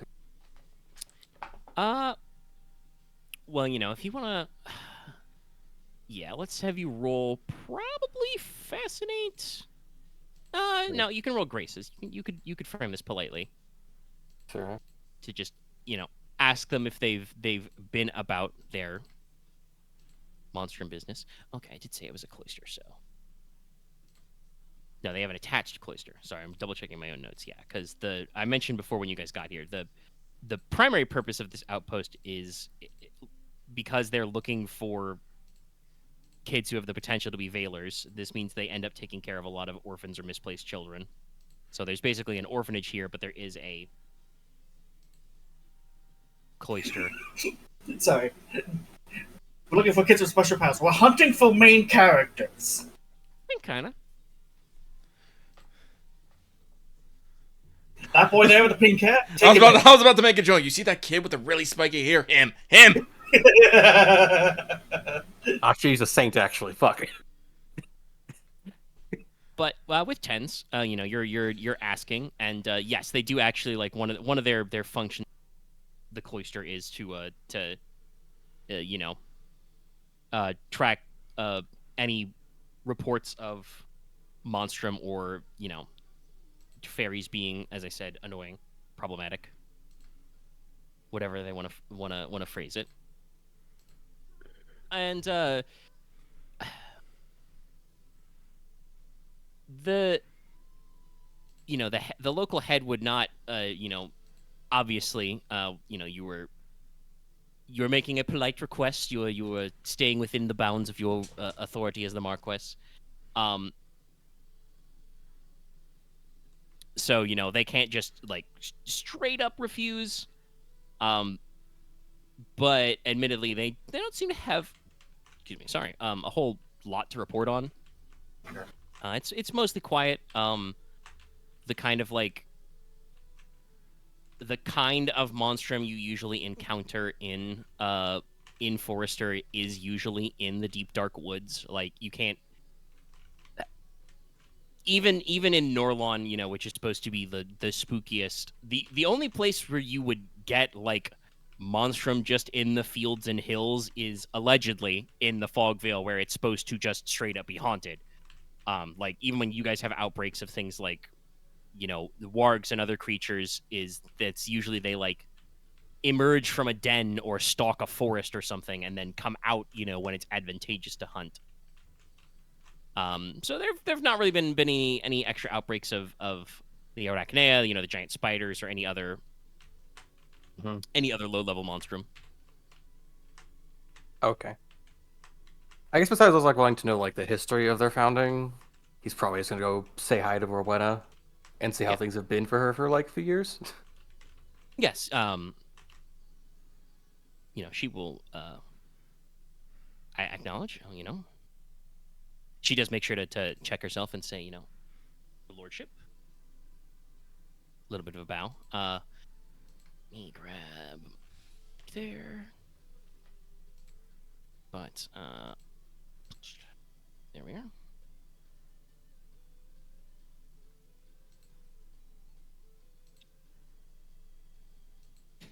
Okay. Sorry, opening the door so the cat can go out. When Horst, who is, to remind everybody, an acknowledged but illegitimate daughter of the Count Foretti. Her parents were not married, but the Count was forthright enough to say, yeah, no, my bad. Dibs. But she is, a tall, kind of elegant young woman, dark brown hair, dark green eyes. She's wearing, a very, relatively plain gray robe. Probably something to note is that despite, her simple religious clothing and, carrying a staff, her, like, robe or tunic is, got a very high-quality leather belt, cinching it up. She's wearing, some very fine, leather traveling boots kind of a thing. So, obviously, being part of a religious order, living simply, but still having a couple of signs that she's at least attached to a higher class. I can tell you, because I am sure, Leslok, that you have. I was like, I squinted, but I heard the eye remark. So, They're not like piercing. You have sufficient sorcery and eerie both, I think, to know that she is not attuned. yeah, I gather that immediately just her eyes being normal. Yeah. I was because I wrote these descriptions because I wanted to make sure a couple of these NPCs had stats today. I was like, I'm going to make sure. Yes, we're deciding she's not attuned, so that means we're going normal. But yeah, she exchanges polite greetings. Make sure to include Logesh in them as well, because he's with you. I don't know if Nicola followed you. That was of course.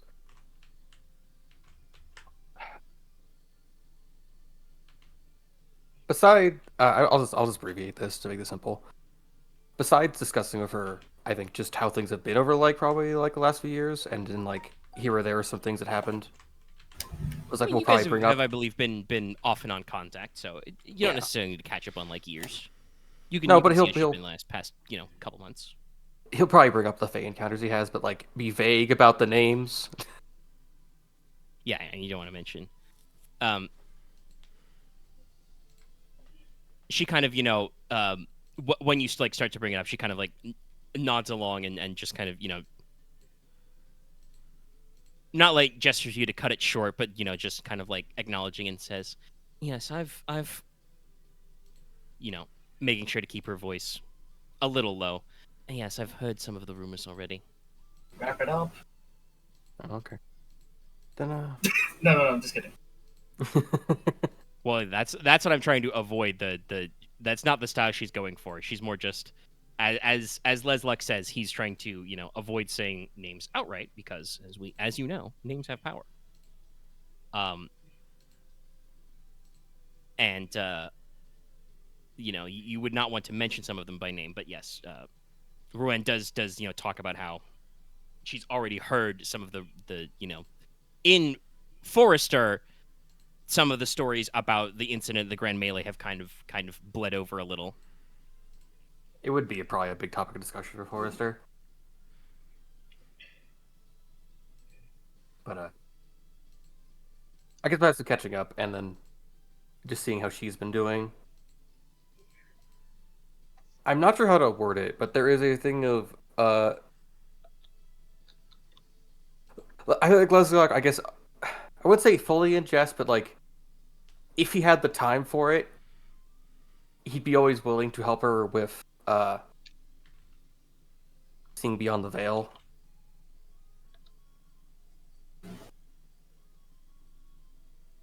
I mean, yes, you can make that offer politely, but no, she's she basically says that when she's ready for that step, the order will handle her.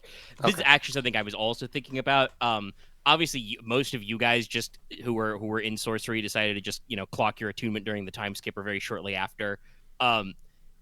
Most of the fluff descriptions of the steps to becoming attuned and performing your attunement rituals are usually pretty dedicated.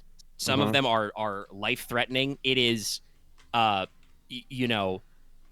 already sorcery is uncommon. Those who either choose or have the aptitude to go to being attuned are more rare.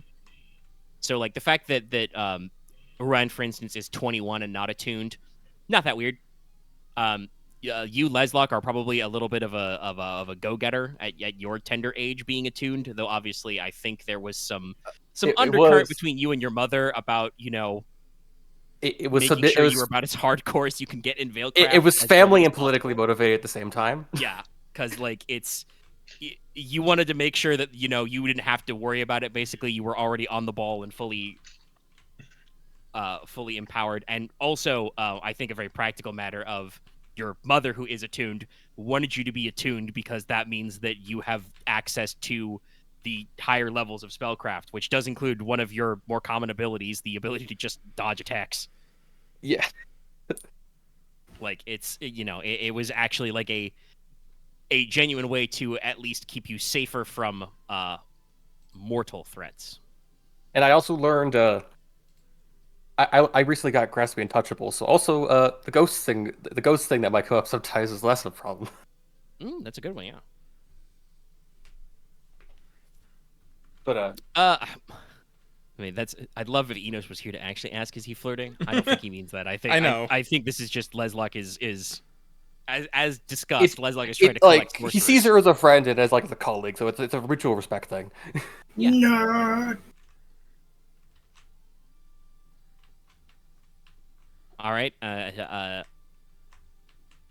no. I said she's not attuned. She can't cast Phantom Nightmare. We can't discover Logesh's greatest fear of getting testicular torsion. Power word scrunch.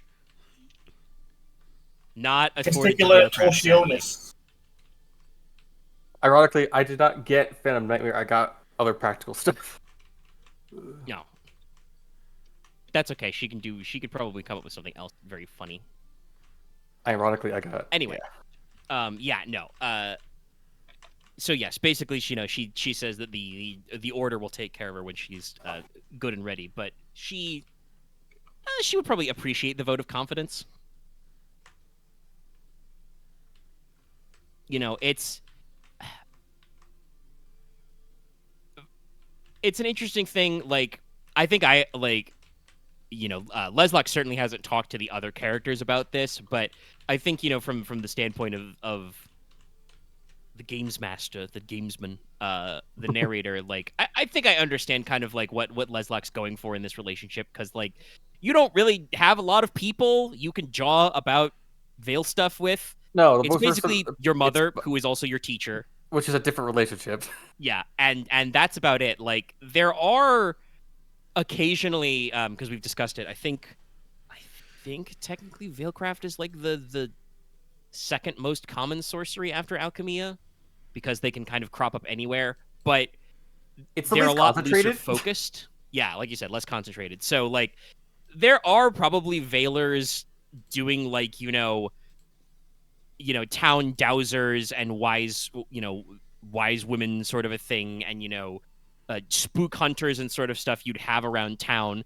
There's probably a handful of Veilers who have just happened to join the Lamplighters because they've got that eerie sixth sense for when a monster's about to punch their head Like, off. you could probably meet a Veiler if you like looked for them, but it's not like you're gonna find a whole like group of them.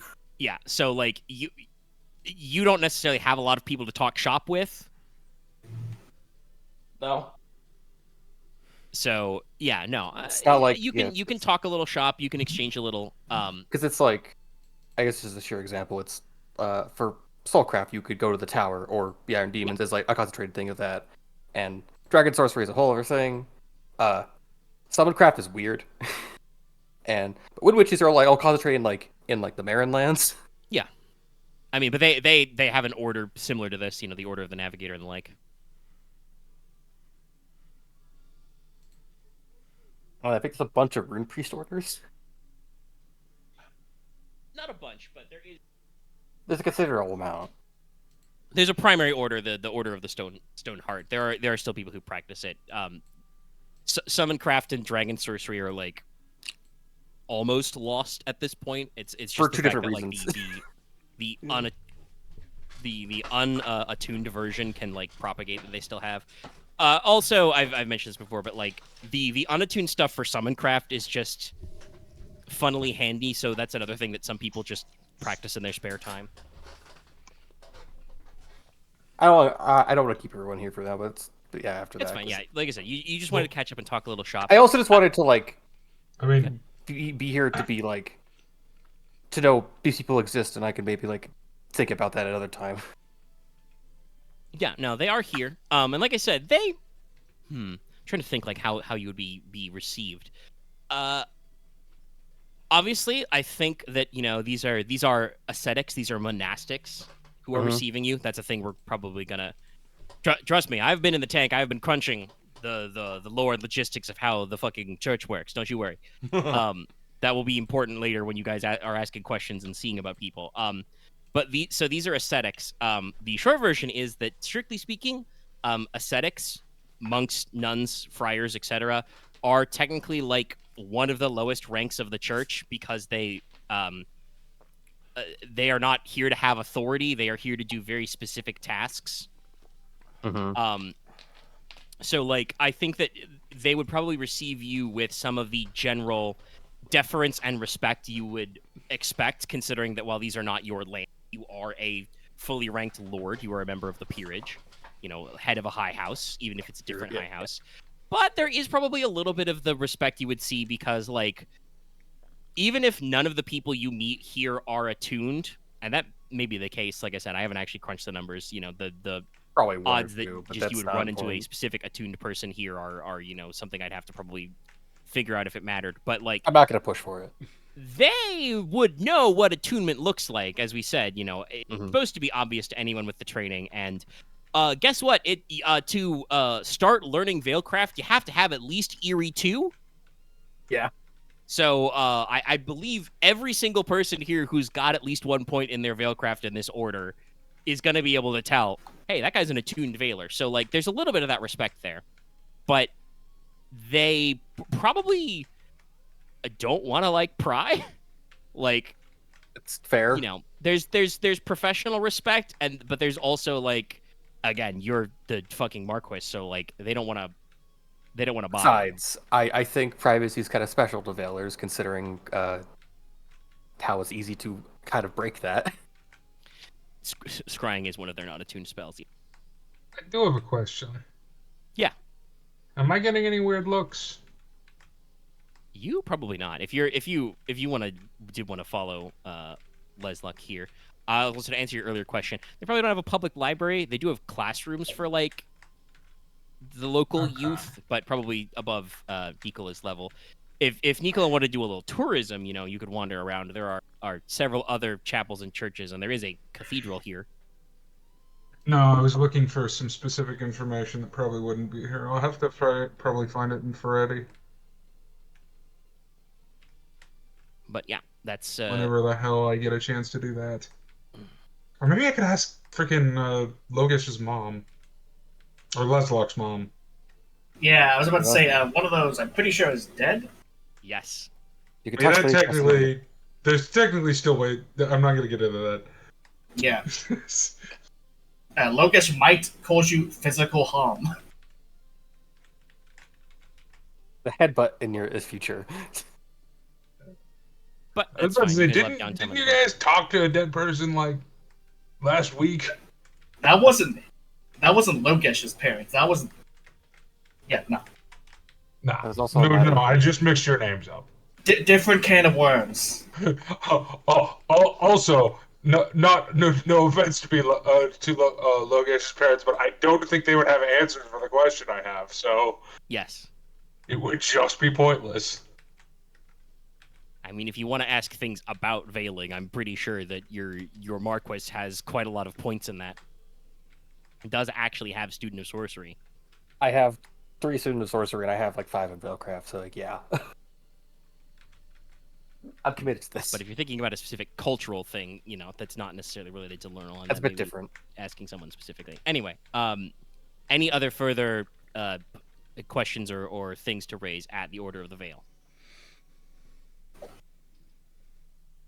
I guess I'll ask for suggestions at the table, as I say about the last thing. I got nothing. Okay. What? I got nothing. All right then. Moving forward. And you, Leslok has already said he plans on probably spending the rest of his afternoon just hanging out with Narissa before you guys go your own ways. I think it's only proper Seems pretty normal, yeah. before dinner. You don't need your Cavalier. No, her entourage is around me too. Good. I do know that Inos said he wanted to do a little shopping. Yeah, no. I did want to ask, how's the gem market here? Would they have like a good selection, or is it minimal? It's a trade city, so you'd be able to find importers and exporters. It is not a specific industry of this town. Okay. Well, I would like to find a diamond of unusual size. Well, 5 diamond. I don't know if I have to. You have to roll for that you're- one. Don't you? If I you're well, you have to believe- roll for that. Yes, I know, Axe. Yes. Yeah, I was going to say, I believe that means that you have to Yeah, do you have to roll for the attempt if it's greater than your wealth level? Yeah, that's the thing. I'm like, I know if I want to acquire it, I have to roll a haggle or take a wealth hit, but for finding such an item, I'm not entirely sure what the procedure is on that. Well, let me crack the houses document and see. Generally, the way kind of it describes, unfortunately, not all in one place, but it talks about like when talking about buying and selling treasures, because that's one of the ways you can go up in wealth, and like talking about getting big payouts as a reward. There is kind of like supposed to be a spectrum of like how big a town you're in before you can find certain things, certain wealth values. But let's see what we got here. Yeah, 5 is pretty sparse.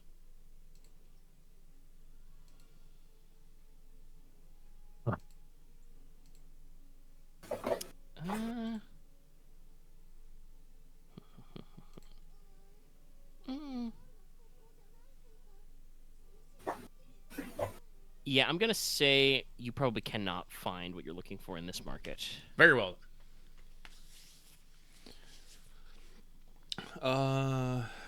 You would probably want to go to a for like what counts in like the wealth 5 and up area. You either need to go to a specialist or one of the capitals. Like if you thought of this while you're still in Lampclair, you probably could have got it. You could probably get one in Stonehearth. Probably get one in Stonehearth. Might be able to score it in Tredesim. I'll try and trade a scene. Okay. But it's fine. It's fine. The work I need the large diamond for is still a ways away. So many things to do. I should have sent that letter about things we need to get done. I think I sent that already, actually. I think you said something generalized. I don't know if you said any specifics. I don't know if the last time you had a mail call you guys had a specific list, but that's okay. We're not really like the odds that something you're looking for off screen are probably very small. Small. If you're not doing it during your own downtime. So Alright, but other than that, Inos will return to the Seawolf and spend time, quote unquote, harass the captain. Are you going to work on the modifying the ship? No. Okay. gonna take some hours. Yeah, that's gonna take some hours.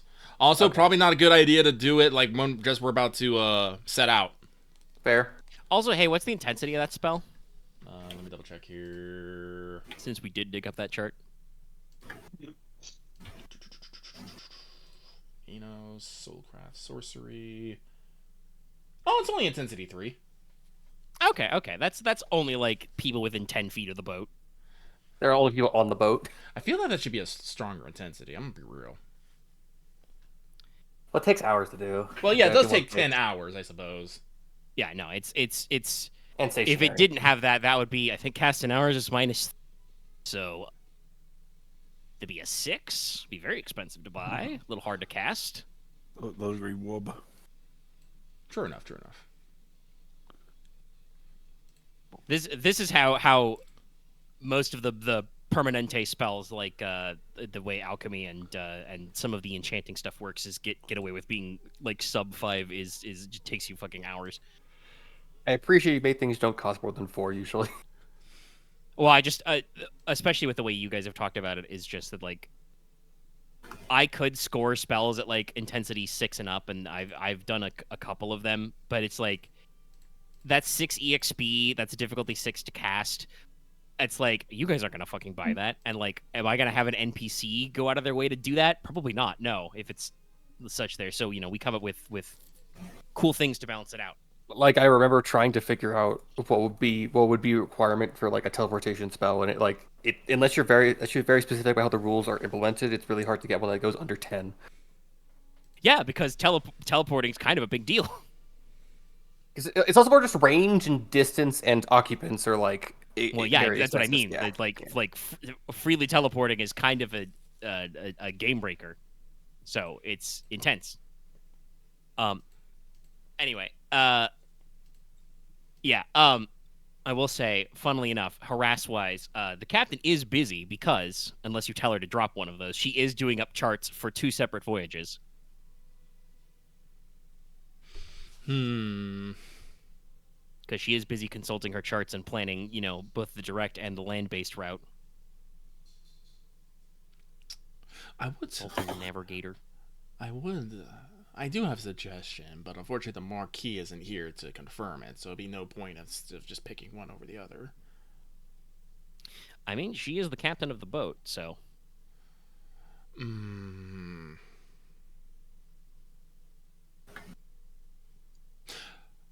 No, I think I will. Inos will speak to Lucy about picking the direct line, the direct boat, because he is still Enos will inform Lucy that he checked around and while piratical activity is low here, someone still, if we stick to the coast, someone still might be able to relay our information ahead to somebody somehow. I'm not entirely sure. Who knows? Maybe they got away. They got burned or something. So he thinks that well, he will highly suggest that we take the direct route, and he's going to convince the Marquis of that. So Fine. yeah. To tell her to All right, just take that under advisement. yeah. Well, other than that, no. I guess, anything else in the afternoon time? Konrad probably parts with Enos when he hits the Sea Wolf and probably goes back to the inn and cleans up, takes a bath before dinner. Fair enough. Since they were just slumming it. True. Right. Gotta look presentable.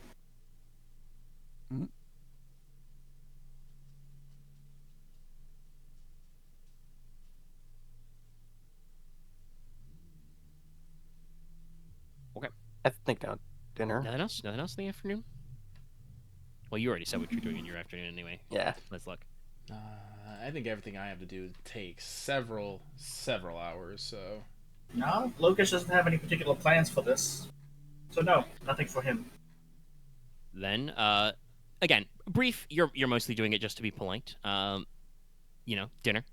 Mm-hmm.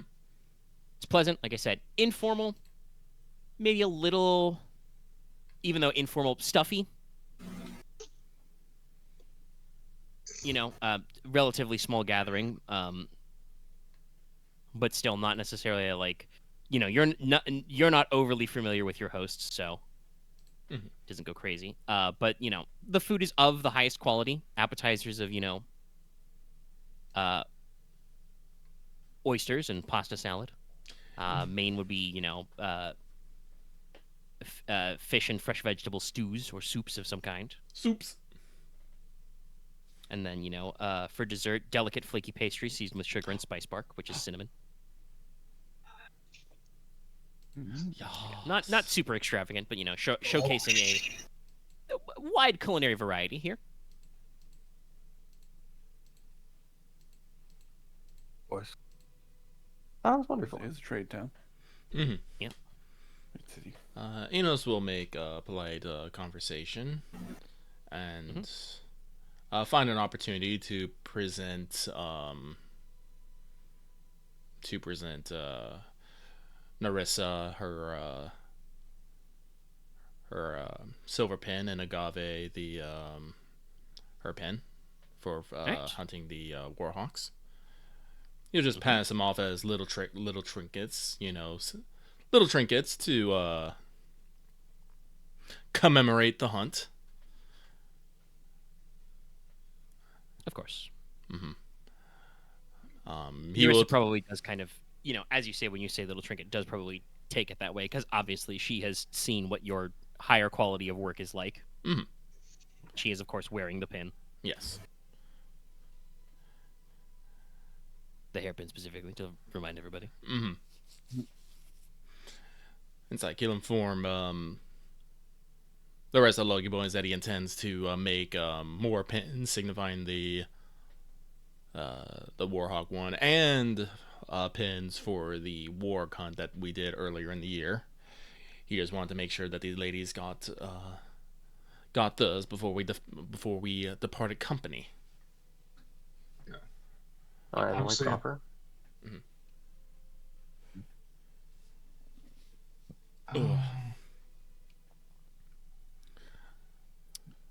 And then probably after dinner,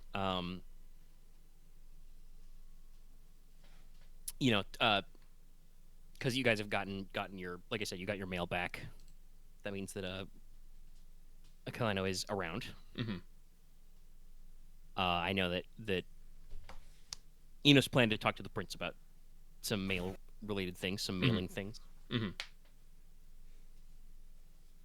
Yes, but I would basically wait for the after dinner and see if I could speak to His Highness for a bit. Yeah. And with the mail there, well, do I want to role play it out? No, not this first part. The role play comes in the second part. But Inos is going to inquire about the Harpuya auxiliaries and basically how strong they are in numbers, I should say, not strong in how they can take me in a fight. I can take them in a fight, right? Thank you, Omega.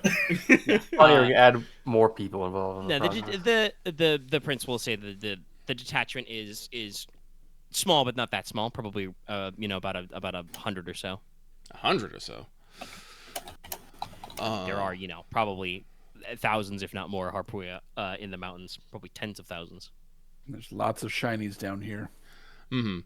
Enos will ask about if maintaining them is any sort of difficulty, like diets, lodgings, or do they have a penchant for trouble? Lodgings, yes, because they need to come and go. It's usually you have to secure something with altitude, basically with roof access, because they don't like to drop down to street level and use the front door like humans. Mm-hmm. When a roof will do. Diet, shockingly, no. If Inos doesn't already know this because he's got student of allied tribes, that yes, Harpuya are notoriously not picky eaters and can ingest things that would normally be unappealing to most humanoids. Excellent. Like they'll catch hares, pheasants, other stuff just straight up with their claws and eat it raw, and they're fine. Mm-hmm. Okay, with that in mind, Enos will bring up do that. We're about to have summer court and are probably going to have to send a lot of messages to a lot of people, and time would probably be of the essence. If we could perhaps borrow Kaleno for a longer assignment. The prince kind of crosses his arm, thinks about it, taps his foot a little, and says that yes, that could be arranged. Has his courier posse call in Kaleno and basically says that to Inos he says that he can proffer her services, detach her as part of the king's couriers to the service of the Marquess, obviously. Mm-hmm. Mm-hmm. At least until summer court.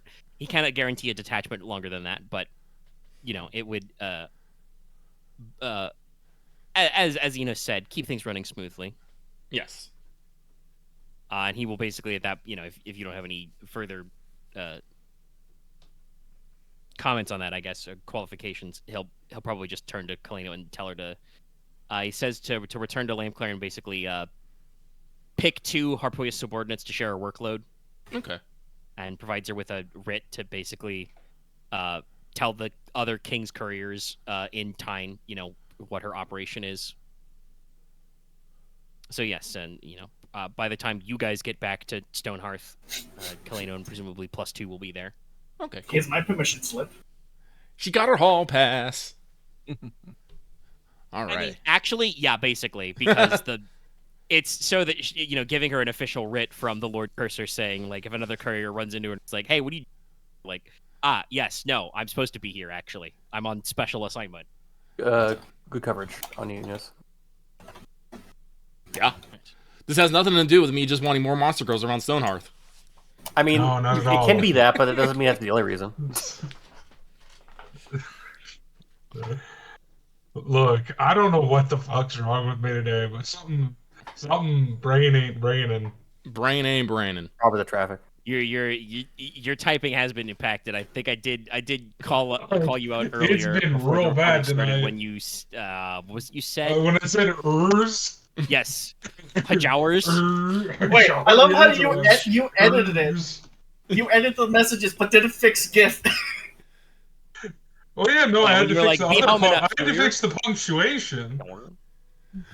That's the important front. part. Anyway, yes. How we do you get it. know what I mean?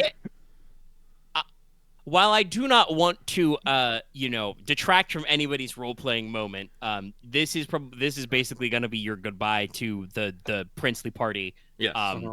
Rack up anybody you want to call out and any stuff you want to handle here. Mm-hmm. Okay, yeah, that probably just present it to them there. I don't have the brain space to roleplay that now, and I don't particularly know that's fair. why. If I remember correctly from your picks of gifts, they will be appreciative. You put some effort. Yeah, the into two rings. Yeah, that's right. You got your silly one, and yes, that's right. I double checked last time when you wrote this that neither of them actually has Elvish. So Yeah. but yes, they appreciate it. Like you said, you made sure to craft it yourself, even if they are, like we said, the lettering's a little clumsy, but neither of them can actually read Elvish script, so it's like. Oh, it still looks hella fancy because it's Elvish, but it's similar to the fuck's it called? I always mix it up. It's not katakana. It's the other one. Hiragana. Kanji? Hiragana. It's like, even if you do the like stencil store bought, it looks way fancier than it probably does. But if you showed it to someone who actually spoke it, it's like they'd be like, "Oh, that's a bit weird." Anyway. So yes, that is handled. Anybody else got anything they want to score up? Well, Inos does want to have a bit more of a private conversation with Prince Alias, but if anyone else has something they want to do. Funnily you say that. Logesh would just have a moment to say farewell. It's been fun with Prince Alias and Gave Cheval, because it's been a while since he's seen them, and while not having many opportunities to hang out with them privately because everyone else has had their attention, he'll say, "Oh, it's been lovely to hang out with you both." You should probably include Narissa Petroy in that as well. She's still coming with You know what? Sure, I'll throw Narissa Petroy in there, mainly because Logesh didn't hang out with her much, and just as kind of, yeah. But we still travel together. Okay. Hold on. Well, I don't know this. Logesh would know to do this. Yeah. There we go. You have some graces, Nicola has lots of graces. That was dead. Graces? Me? Fuck no. I don't know because what Inos is getting at, or Lucky's getting at, is you would not want to snub the future lady, even unintentionally. Be your boss. Yes. Yeah. I think I did make something for Narissa. It just wasn't a ring. I can't remember what it was. I can't remember if it came up. It's fine. You'll see her again. It's nobody. I can we can meta a little bit. Nobody has been so rude or standoffish to Narissa that like she doesn't like any of you per se. Some of you she's maybe more neutral or professional on than affectionate. I initiated conversation without one of Leslok's like, I'm gonna trap you two in a room together. No, he never actually trapped anybody in a room. He just merely orchestrated people to come along with his personal authority. Why did I never think? Honestly, I never thought about that. I just saying, I didn't even have to be nudged. No, you naturally planned to get ahead. I've trapped you both in this escape room. If you want to leave, you must work together. Gotta be honest. I think Leslok would make a pretty sick escape room. Yeah, I have engineering, and I also could make it a bit magical. Nicola would make a horrifying escape room. There's an actual acid in it. You would make it, No, and no. then not everyone can like see through walls or stuff like that. No, it would just Maybe I involve can a make lot glasses of that just do dodging. I know it was probably offhand, but I think I do remember Logesh did have a moment talking to Narissa that he really does No, you hope did. she treats him well. Yeah. Yeah, No, I you think- did because Leslok had to do it for his mission, so he made us all have moments. he intended to Yeah. to plan it out. And I think mean, in front of Leslok, I kind of threatened his future wife, saying, "Don't mess with him." like I said, Don't break my luckily, boy's heart. I did say that in a way that Narissa took it in stride. Like I said, she doesn't. Yeah. She's not been predisposed against Ironically, any of you. Ironically, I think the person she like looks far the most highly of is Konrad because he probably got her respect for how impressive that display was. Probably not. I don't know. Maybe wrong. I mean, she definitely, I think, respects Conrad's abilities the most, but he is one of the people that, on like an interpersonal level, That's fair. they bonded the least. But I think she did at least get an opportunity to kind of, at what Leslok wanted out of that was she got an opportunity to kind of see what his deal is when he is, you know, going off on his own, and you know, like I said, she definitely appreciates his skill. The person she probably has the, funnily enough, again, the person she probably has the most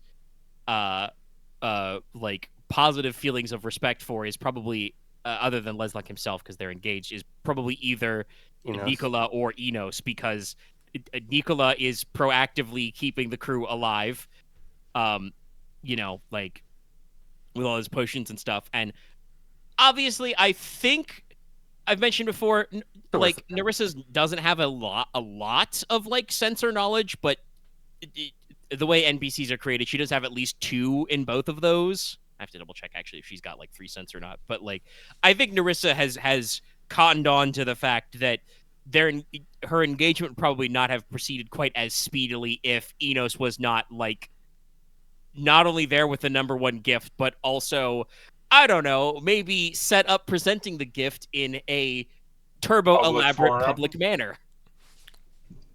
Yes. You can't see it, but I just have like a stupid grin on my face, just like, hey. Yeah, no. So like I said, Narissa's not a fool, so that's probably where her level of respect is. Also, nobody else in the crew take this the wrong way, but I think Narissa would observe that, like, socially, Inos is probably the most forthcoming and gregarious and, like, go-gettering of you. Like, Oh, yeah, she's right. I take no offense to this. This is Yeah, plainly obvious. I mean, Logesh Yeah, is built up to be like he's legitimately has played himself as a wallflower. He is the dude that's just Yeah. standing by the wall over I there. am that guy. I am the autistic weirdo who sits off to the side, saying You are a barely backdrop much. character. Nicola's the yeah. other flavor of autistic women. If you get him into a Quattro match, he'll probably talk your ear off. But yeah. yeah, no, like, so I think that, you know, in her own practical way, Narissa is like sizing up the crew and sees that, like, obviously, you know, if things need to be hit, you have Logesh and Konrad for that. Nicola has, you know, the very practical ear of being a very competent doctor and alchemist. And obviously, you know, like I said, Leslok has, I think, all of the on paper training of like etiquette, protocol, leadership, and stuff that he needs to run a house. But like your crew go getter, you know, your consigliere is obviously Inos. Inos is your guy who like goes out and gets things done while the others are you know, minding their own business, doing. He'd be a spider if he proper wasn't a demon. Factual. He'd be a demon spider. I don't know. Webs upon webs.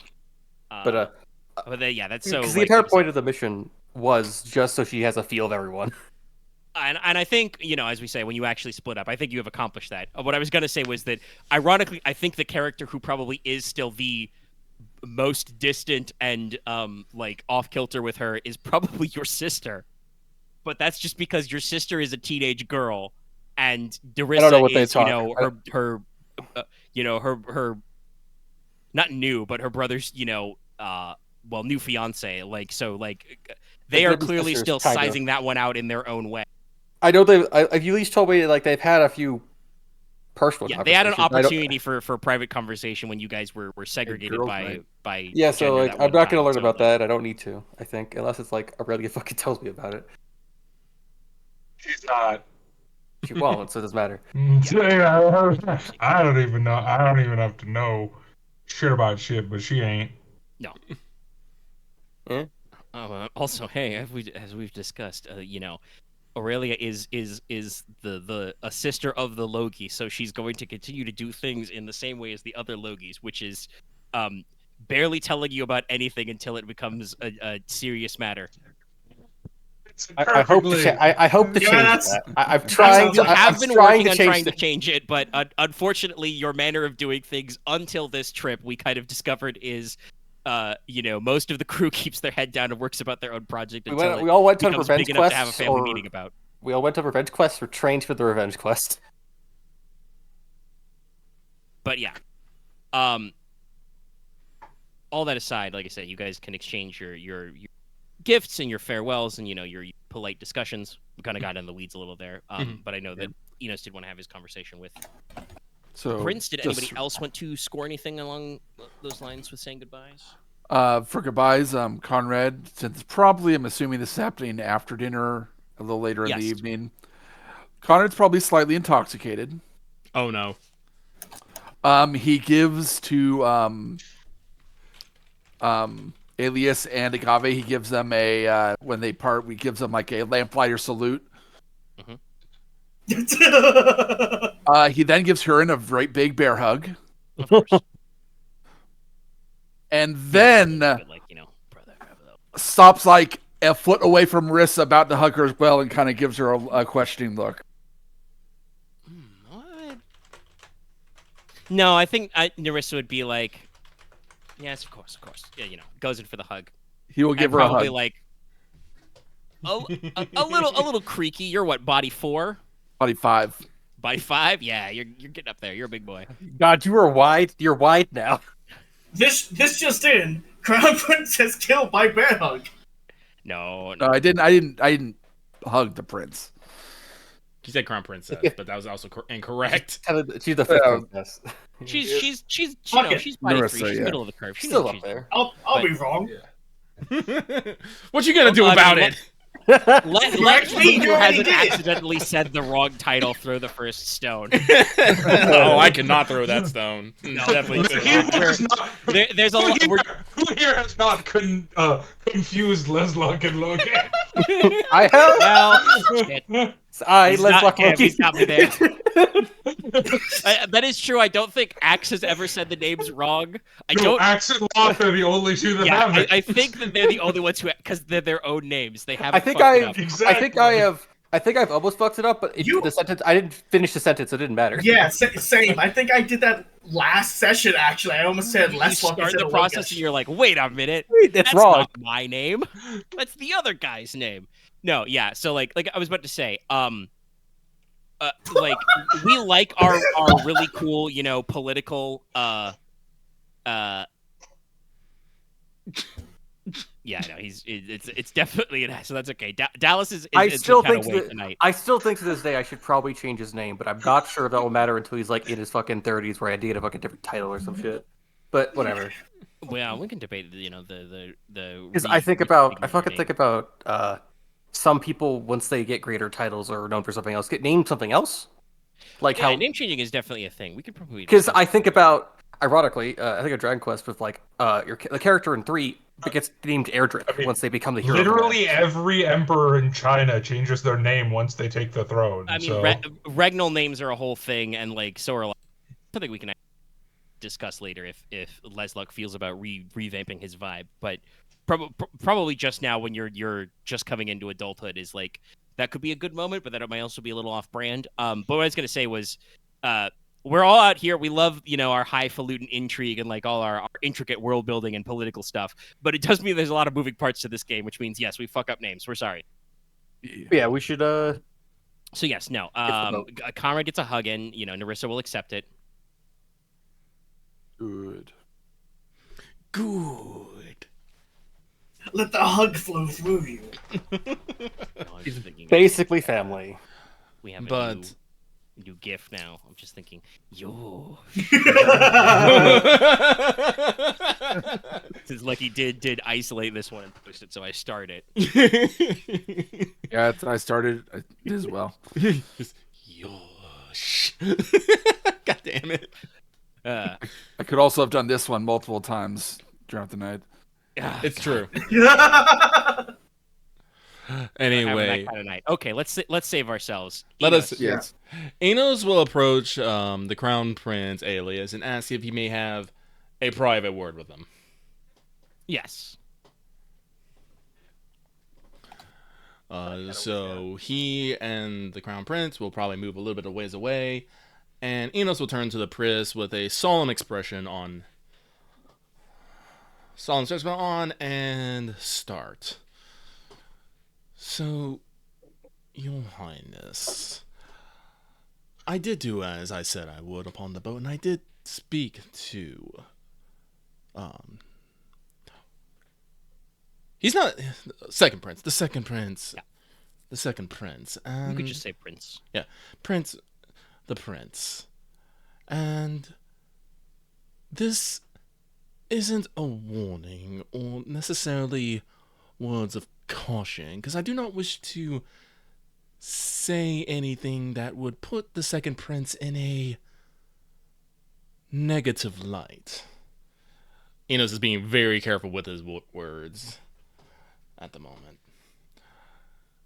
But in speaking with the second prince, I feel a bit of concern for him.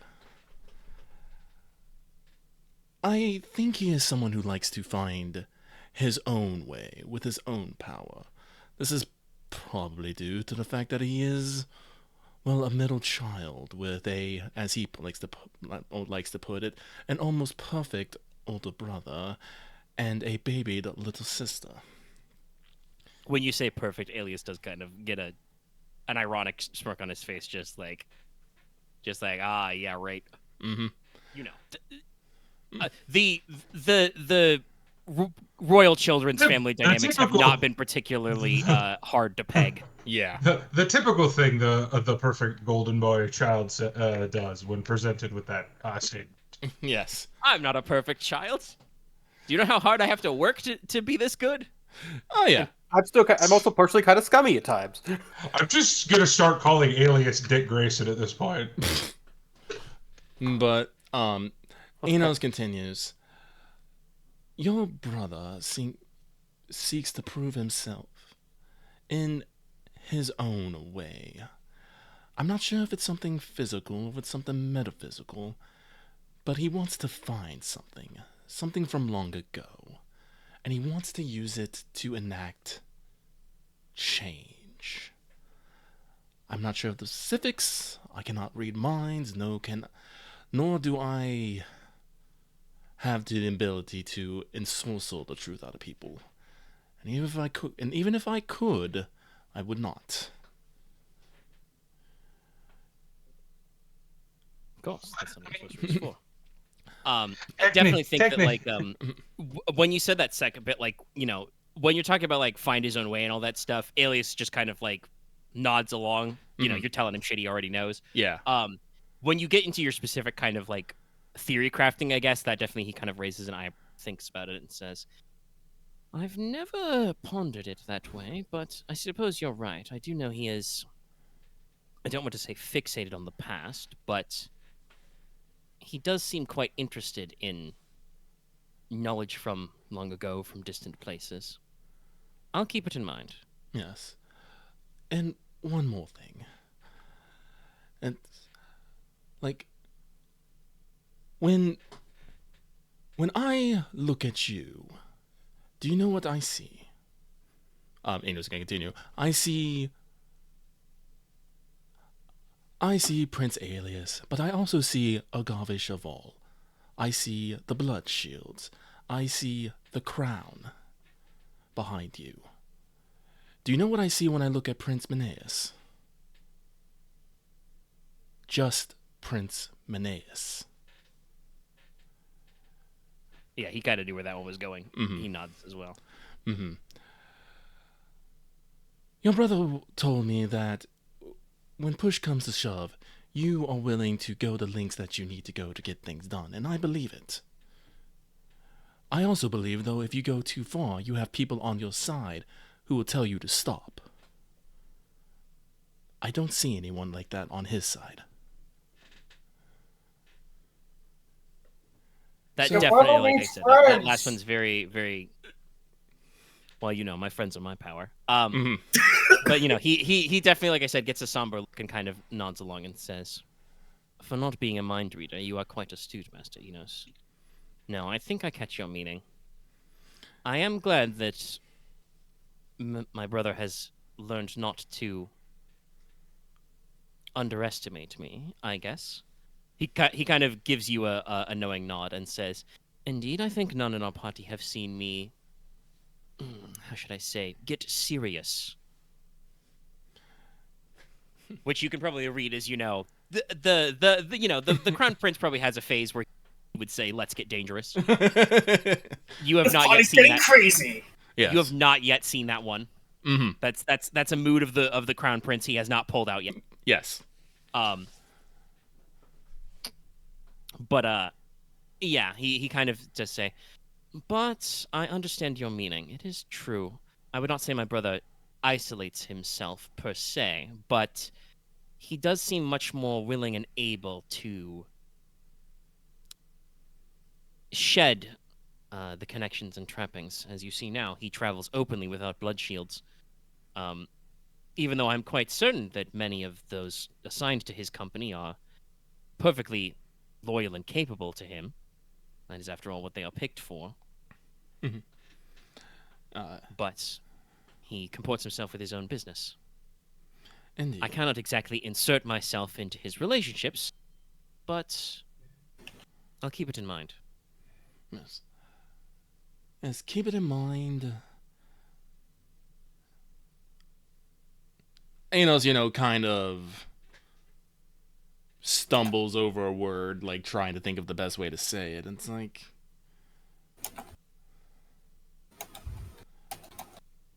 it's not my place to say, as Enos looks over to like the rest of the Logi boys and stuff. It's all like I have my breaks and whatnot, but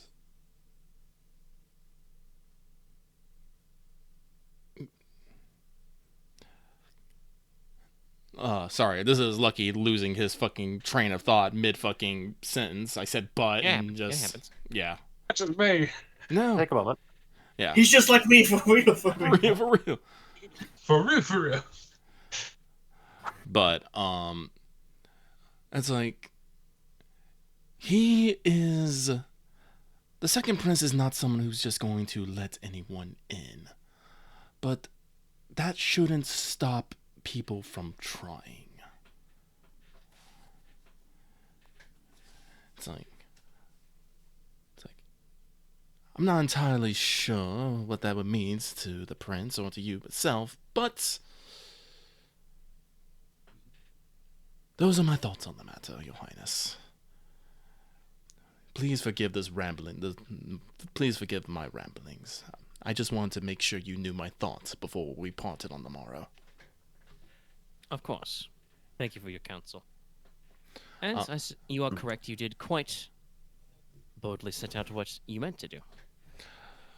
When those crowns minted in your image, I expect the first one. He kind of just, smiles. Mm-hmm.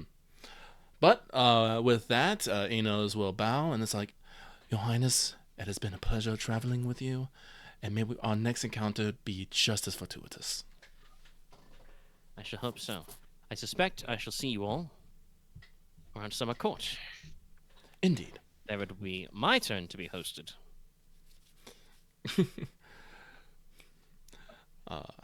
Enos, will just, bit of a smile on the smirk and is like, look forward to it. And he will smoke bomb. Or I guess do like a bow and then spin away. Dramatic flourish of a curtain and vanish. Mm-hmm. Cloak wipe.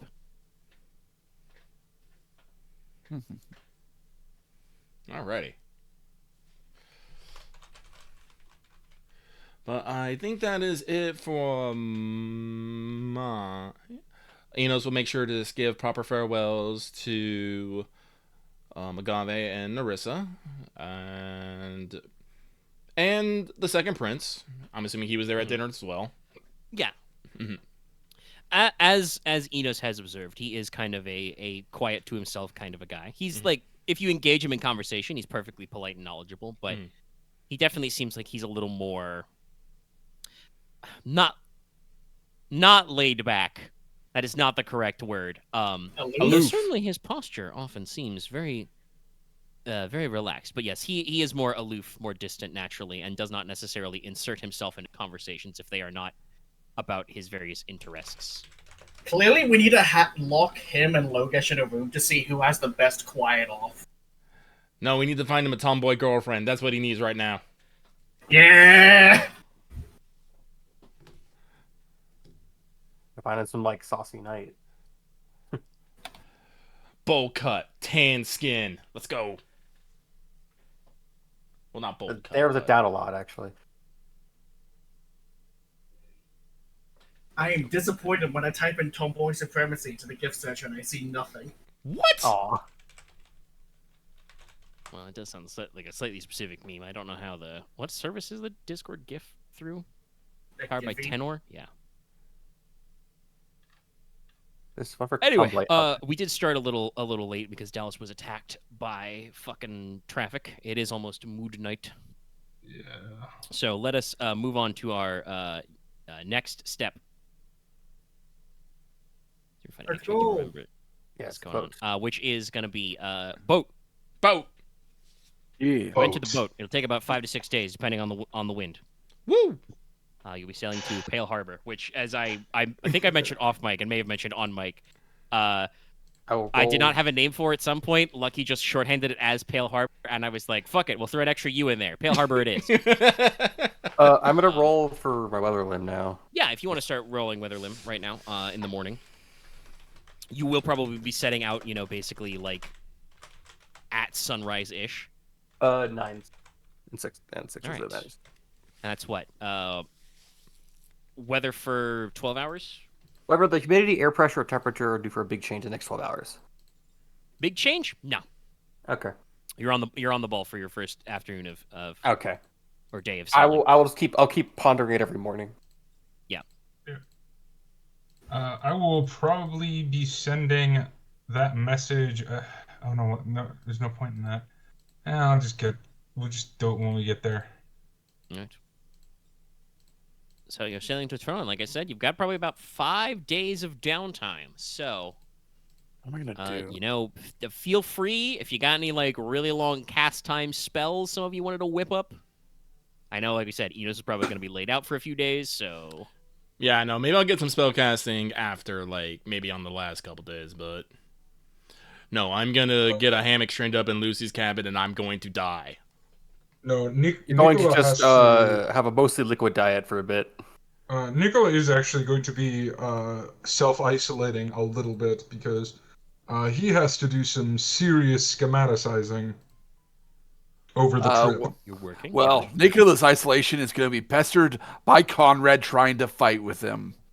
Spar on the deck. He will spar with you, but most of the rest of the day, it will be. Oh no, it'll be every day. He'll be trying to get you to spar out on deck, and you can roll empathy. Okay. You can see what it's about. That's fine. Okay, cool. I should check my. This is where I'm gonna totally fucking fail. It's also up to. No. No. Okay, 2 nice. 9s. Hey, God has a very important question to Aren. Is it funnier if he makes this roll or fails this roll? It'd be funny if you fails it. You're Right. jinxed. Do it again. Please reroll.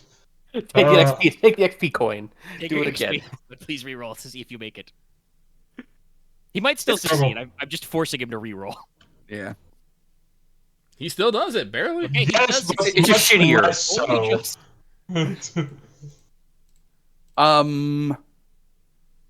Yeah, Konrad is definitely doing this for a reason.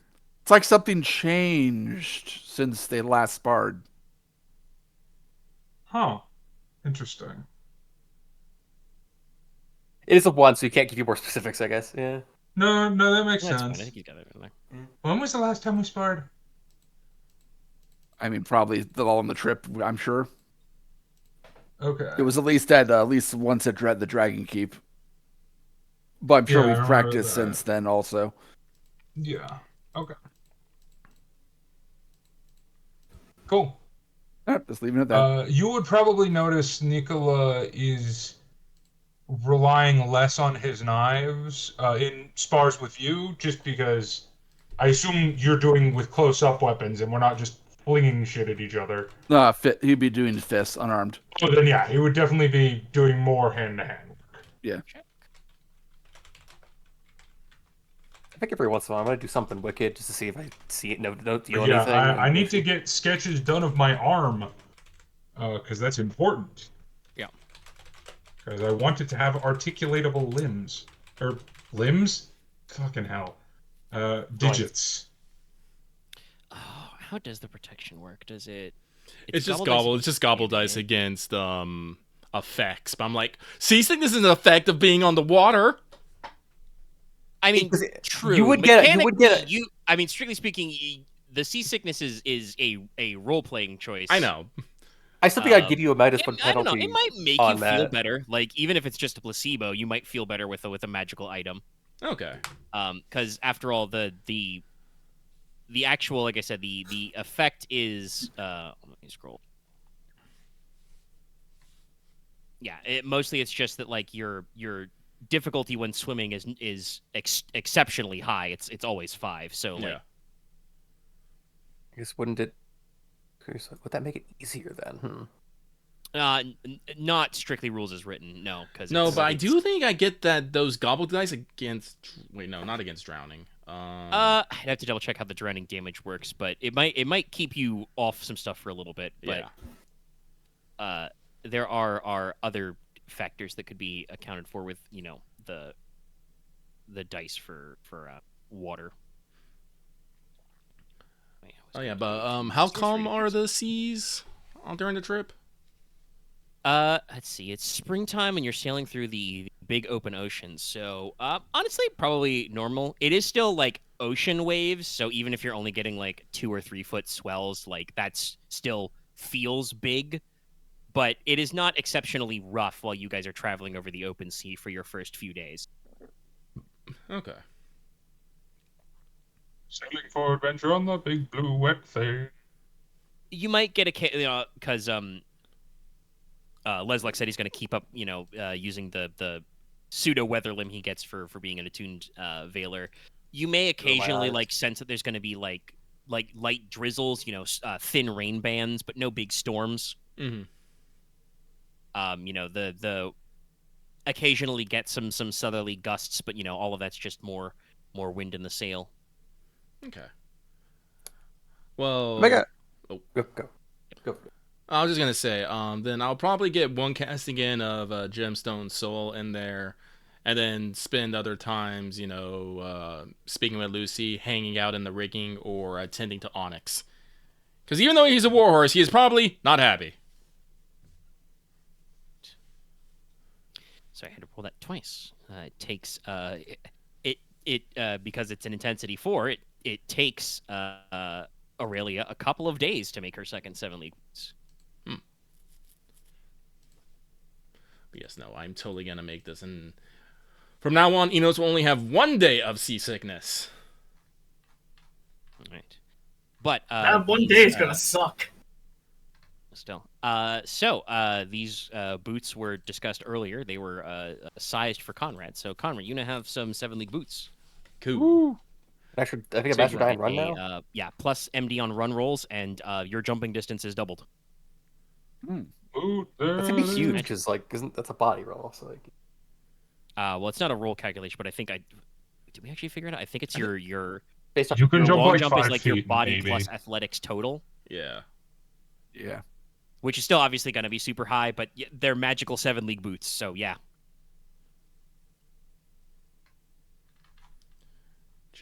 Yes, it does take her a couple tries to get it to work, but I'm trying to think if is there any actual like long-term Veiler spells that actually matter here besides just one's all other. did you already set up for Sending Way? No, because I got talked down from that multiple times. We did not talk you down about Sending Way. We talked you down from making a Sending Way network. Fair. I know you. I believe you've acquired the pieces. I don't know if you've actually cast the spell to link them because you didn't. You I know, think the primary hang-up was just not I having finally anything to figured cast out to. who Leslok reminds me of. Leslok reminds me a lot of Reed Richards. I don't want to be compared to. The smartest man in the universe? I mean, there's a lot of different interpretations. 100%. Ultimate's Reed Richards. I don't want to be. Go compare me to the fucking Maker. Well, no. Pre that. Yeah, again, the Maker is only just one part of Reed Richards. Well, before he went, no, Ultimate Reed Richards is specifically the Maker. I mean, that He guy is was right on that. But Yeah, he became the I'm saying Maker, and he was before always he defined went by insane. him being abused by his family. So yeah. Anyway, I more meant you have really good ideas sometimes, but they're way too big in scope, and the rest of the team has to be like, dude, you're thinking too hard. I think my naming seems better than his. I mean, I don't yes, know, your Reed ability Richards, Leslok, Logi seems right at the same fucking ballpark to No, me. you don't understand. He's saying Reed naming called everything by ability. like the Fantastic Car or something like that. He always okay, calls it by like okay. it was old like Silver Age shit names. Okay. Yeah. No. But I want to cast something wicked just to see if anything happens, and I might just do it like once or you twice roll a it. day, see if like something comes up. I'm also curious, like what would actually ping on the ship. I mean, the ship is awakened, so that's supernatural, but I don't know if that counts for something wicked. I'll get the description because I'm just curious what picks up because there's like would I pick up Inos and I think like anyone else on the ship that actually would have. Let's see, this is attuned, so it might, but it might not. Let's see. What is something we can pick up? I'll read it here. A position Got of 5 character minutes sorcery, focus, monster or 500 spirits, minutes. or entities such as Fae or enchanted followers. Basically, it's the yeah. radar that tells me the location of things that'll be under this criteria. Oh, well, Yeah. Inos has 3 magical rings, and an awakened set of tools, and a calamitous blade. Okay, yes, you'd be just like one giant dot on the So, radar. I mean, yes, but the interesting point is entities. Oh, entities. Yes. I still think the calamitous blade counts. Well, probably yes. There is a monster sealed up inside, but yeah, roll it out. All right. Also, would the ship count? The ship is not an eidolon yet, so it's not got like its own brain. It's just awakened. Maybe tomorrow, or maybe like by the end of the week, probably. But Um, I don't know if Dallas would. I don't know if Nicola would pick up on this at all. Because that's full blown fight. well, roll it out, and then we'll talk about it. All right, you've got a set of Tens. 10s. Or 3 6. Yeah. Hold on, I'm doing some quick tabulating. Tabulating.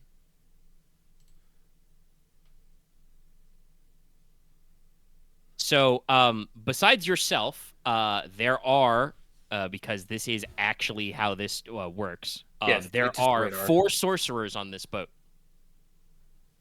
not including yourself. You don't know what kind of sorcerer they are, or, like, how far away they are, just that there are, in the spot of the boat, they're there. You're probably not hitting any monstrum or spirits within 500 or so feet. I assume I can like estimate, considering like I'm feeling like sorcerers within like 50 feet of me. That's like Yeah, that's all. you know they're on the And then, boat. like, and then I can tell something's beyond that. It's like, okay, that's something else. Because it's just says roughly where they are inside your range. You know that there's something there, and that's it. They're technically, you guys are sailing on the northern side of the Grand Blue. There could be a chance for certain kinds of sea monstrum, but I think it's the wrong season for that. Oh well, hey, It also goes down. So like, yeah. It would help, dumbass, if you didn't close your actual GM notes tab when you. That's like I'm thinking about. So wait, there's 4. Okay, let's see. Start counting myself. So it's like Inos, Aurelia, Extra. Nicola, and then who else? Nicola. Well, yeah, that's the thing. I'm counting a That's the Lestra, 4. but Leslok doesn't know that. Okay, so who else is on? Who No, else he here would is- know. He would know she's a sorcerer. I've told him many times she's actually- yeah. the silver Actually, tower. no. I Yeah, guess but that's she wants to- correct. No, so that should be She's all. a, no, yeah, she's a no, she's a no, soul it craft. should Right, be- she's a soulcraft. Sorry. She's not tuned. Is Right, she's a yeah, soul she does craft. actually have, and she does actually have a point or 2 in Soulcraft. Yeah, Yeah, she knows no. how to spell. Yeah, Okay, so so yeah, it counts. I'm not stupid enough to try and hide her sorcery behind just being a normal person. No, that's It's fair. And I think okay, it's so, like, yeah. because it doesn't tell you what She does actually kind. have Yeah, a little bit she of just- sorcery, so I think that's all Yeah, 4. she's just out of tune then. Yeah, so yeah, it's all 4. Yeah. Because Well, like no, I said, because we have to rip a the dragon's spell heart of something out. wicked does not differentiate. So, but as far as I know, there shouldn't be anybody else in your crew who's secretly hiding any sorcery, and none of that.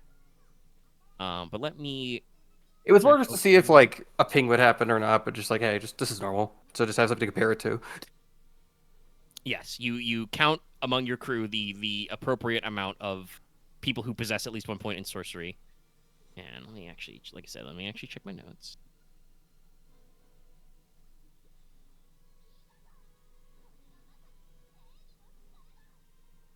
Yes, it's a little early in the year to run into a Ketus, a sea monster. Okay.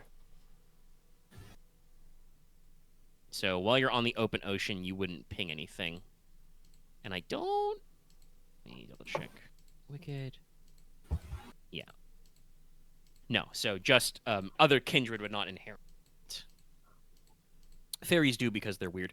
But if they're from the other like place. there were secretly merfolk like shadowing your boat, you wouldn't know. Yeah, this is more just being like, if we're ever in like, I guess, monster filled waters, this would probably be good to do this every hour. Where's Leslok doing this at? Probably a bit. Give me about 5 minutes to cast. I was gonna bring that up, Lucky, because I was originally gonna because the original intention was to do this to show Kefis the thing he does to be like, and then show how the results are. It's probably like slightly below deck. Really answers a question for me that I've had for a while, so that's interesting. Although Nicola doesn't know this, so it's useless. Yes, I assumed you. I mean, if you want to... Well, because I thought Catfish was secretly No. a sorcerer. No, Kefis does not ping any sorcery. If he was, that would have been a bigger deal for his family. Well, he could be the wrong kind of sorcerer. I think that would come up. Kefis is also on the boat. He's a bookish type. Is probably keeping himself to himself. Yeah. Unless you guys want to talk about something specific. You probably shouldn't go into Nicola's room because there's going to be a lot of really gross-looking diagrams. During the evening, Konrad probably plays cards with Kefis, talks with him a little bit. Yeah, that's true. Yes, he likes him. And yeah, Kefis seems, as we've discussed before, despite his scholarly disposition, Kefis often finds himself at ease in situations where you would not expect the heir to a high house to be at ease. So, he can play a couple rounds of cards with the sailors and the rest of the boys. He has a bit of a rakish charm. I don't actually know how charming it is, but like I said, he has a few things about that. No, unfortunately, Inos is the rake hell here. Yeah. Yes. I don't know. You're beyond rake. You're like a courtier. No, actually, I was actually looking this up when Omega brought it up. There was actually several different types of rake hells, especially when they were used as literary devices. It's wild. Yeah, it's kind of a stock character trope. This is going over my head, but I'll have to ask later. But the reason I was asking you where you were doing it, where Leslok was casting the spell, is the moment you finish it, Konrad is knocking on the door. Oh, okay. And he just says, "Is everything okay, brother?" I was just, I casted something wicked. It was more just to... that explains what it does. Okay. Mostly just to see if things are normal. Besides, I'm probably gonna do it a few times a day. It's not that hard to do. Okay. I'm gonna say for sure that not that it mattered because you received the end product, but I mentioned before, 7 League Boots is intensity 4, so that's I think a couple 100 feet. Yeah, everyone felt that. Yeah. So anybody on this boat who has Eerie could have rolled to tell that Aurelia was. I do have to roll for my spell. It's intensity 1, I think. So I don't know if any That's of y'all 5 feet. notice. It's like 5. Yeah, it's like 5. It's only people in the room with you. Well, which one are you actually getting? Are we actually going? Craft Recalcum. Okay, you're Orichalcuming. Yeah.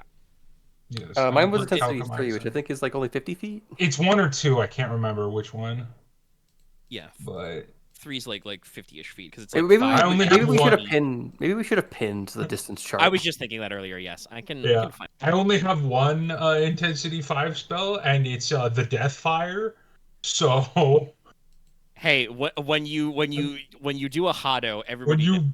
when you burn your soul's fire for magic death. Nothing I like, do goes beyond intensity 4. I think. I think there's only 2 intensity 5 alchemical spells, and I have one of them. Well, I technically have both of them because the other one is the spell to attune. Oh god, is the only intensity 5 or higher spell in this list just the Grey Legion? I think it is. Rolling. All right, I have pinned it. Oh, thank you. Yeah, it's 5, 10, 50, 50 for 4th. Yeah, first is none. There's no detection radius. Okay, that's funny. So Flickering Shadow is 50 feet. Okay. And then just Okay. when it hits 5th, it's like actually very large. Yeah, it scales up very rapidly. I keep forgetting to specify that I was going to try and make multiple, but so I just have to make multiple checks instead. Yeah, you're gonna have to make multiple checks because you got. Yeah. But you have the days for it. This is why, like, I didn't care that Aurelia whiffed her first roll. It's 8 hours a pop. She can get it on the second day. More demon magic happens. Demon magic. No one notices unless you're doing it unless they're like next to your room because it's only 5 feet. Actually, it's intensity 1, right? It's No one- 1 no or one would 2. notice. I genuinely can't remember. If it's 1, they can't notice. I know it's very low. Most alchemy spells are like 1 or 2. And we've talked about this. This is like every sorcery has its own distinct flavor. Alchemy's thing is like it's about prep time. You have a lot of spells that have very long cast times, but are very. It is very the low Batman intensities. of it is the Batman of fucking sorcery. So you can like actually like the advantage is that it's really hard to stop an alchemist from doing things because he did it last week basically. What is the counterspell for alchemy spells? Dodge. Yeah, it's called you needed to have stopped him from making the thing, a week ago. Otherwise, Hey, just, I don't know, dodge. that dude in robes is lobbing something at you. Probably don't get hit. Yeah, kind of spells. Actually, Orichalcum is 3. Oh, so people do notice. Okay. It's like 10 feet. I mean, 10 feet. I mean, People outside your room.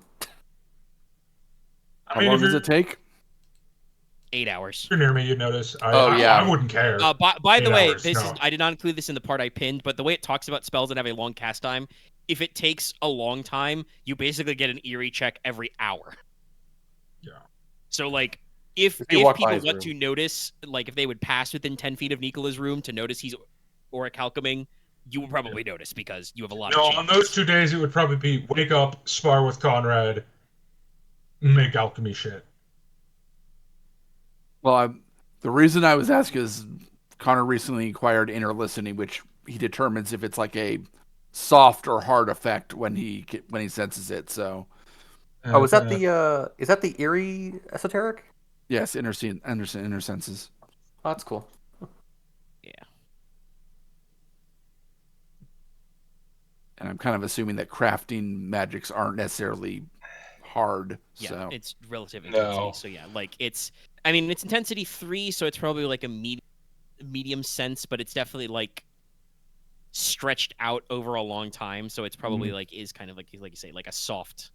yeah, Oh god. Because I do want to say that's the thing about eerie is like, when you detect the presence, the eerie radius is just the radius in which you can roll eerie to realize something is going on. It is not necessarily because that is the level 5 of inner senses normally. You don't necessarily get to know that you're sensing an intensity 5 effect when you sense it. It's just that like the bigger the radius, the more likely a bunch of people are to sense something. When something beyond intensity 5, when something like intensity 5 or higher is casted, it's gonna be like, oh no, something's happening. Something big's happening. Just be like Well, the yeah, golden once pork. people start coordinating, they would be like, But like I think not that I think I've ever actually statted a I don't even spell know that's actually how you- intensity 10. How would you even cast intensity 10 without just getting fucking lucky, or I guess having mastered it, I guess. Probably you expert have dice to or be master die in your sorcery. Yeah. be a dragon sorcerer. I assume an intensity 10 spell would be a literal miracle. Or Oh, like probably like it apocalyptic would people. be apocalyptic shit. Like we've had a few. Like I you said, I think freeze there's a few the similar things ocean. done. Or fucking you yeet the moon at someone. I still feel like the Iron Demons thing, if they caused volcanoes to happen, was still like an intensity 7 or 8. No, it's 9. It's Oh, no. it's Umbral Calamity. That Oh, spells. okay. Yeah. okay, Calamity, nice. I think, is the single highest one, and that's why I don't think I've statted a 10. It's the highest one that's 9 exactly. Oh, But okay. also, like many other spells I've written that have super high intensities, you can cheat it a little bit. Get 8 other sorcerers that know the spell. Maybe like the 9 princes. It's kind of crazy. Like, honestly, I If think you it let has fast 5. enough, You need but- to have more than one person do it.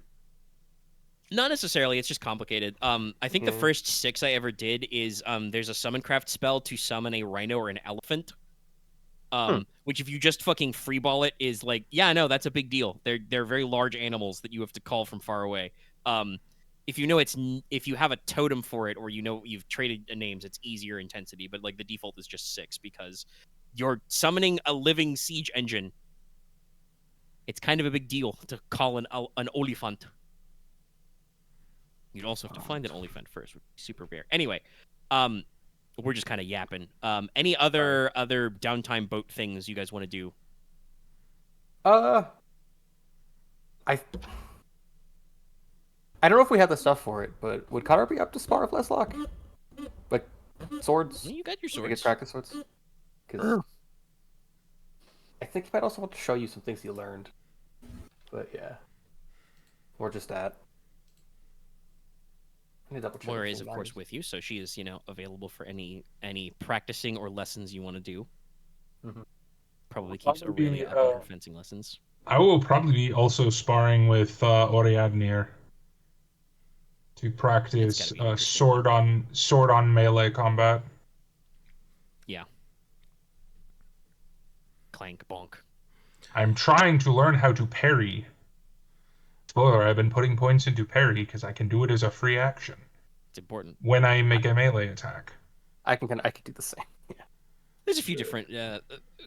Most martial paths that are not about something weird have the ability to ask, and their parrying or dodging is. Excuse me. Yeah, and I don't think. I think I mentioned this, but for downtime stuff, I have actually clocked a couple extra spells in Aurelia based on what Inos has been teaching her, but I don't think she's pick up anything new. She does have added to her sheet. Does have Kindle the Spirit, and also did pick up Soul Shattering Strike because you said you were going to teach her that one. Did she pick up God Shattering Spear? No, that's Or the sorry, ultimate God master. We Shattering learned about that last Star. week. The spear, fine. Star, no. You don't know anything about star magic. But Wait, yeah, which I one was think, Soul Shattering? Was that Soul Shattering Strike? Yeah. Sorry, I forgot which that one was. Was that? Hang on. I think that's Disintegrate. may have wrote it down. Shatter the Soul. Ah, Shatter the Soul. That's what it was. Okay. Yeah.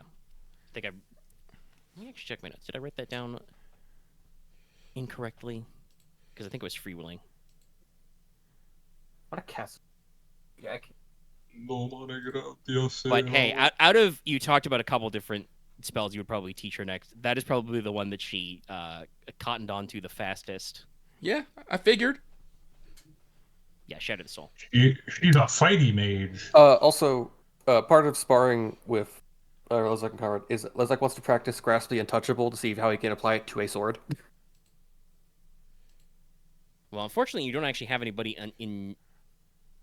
intangible to practice it on. True, but it's more just. I feel like you have to figure out how to do it outside of just extending it from your body itself. You have to grasp the Practice is untouchable good. thing. Technically, when you're picking up new spells, you guys should probably be taking some chances to actually work on them a little. This is probably what I've been doing downtime, is practicing all my things. I don't think I could practice the new spell I just picked up. Which one did you pick up? Lifeless Limb.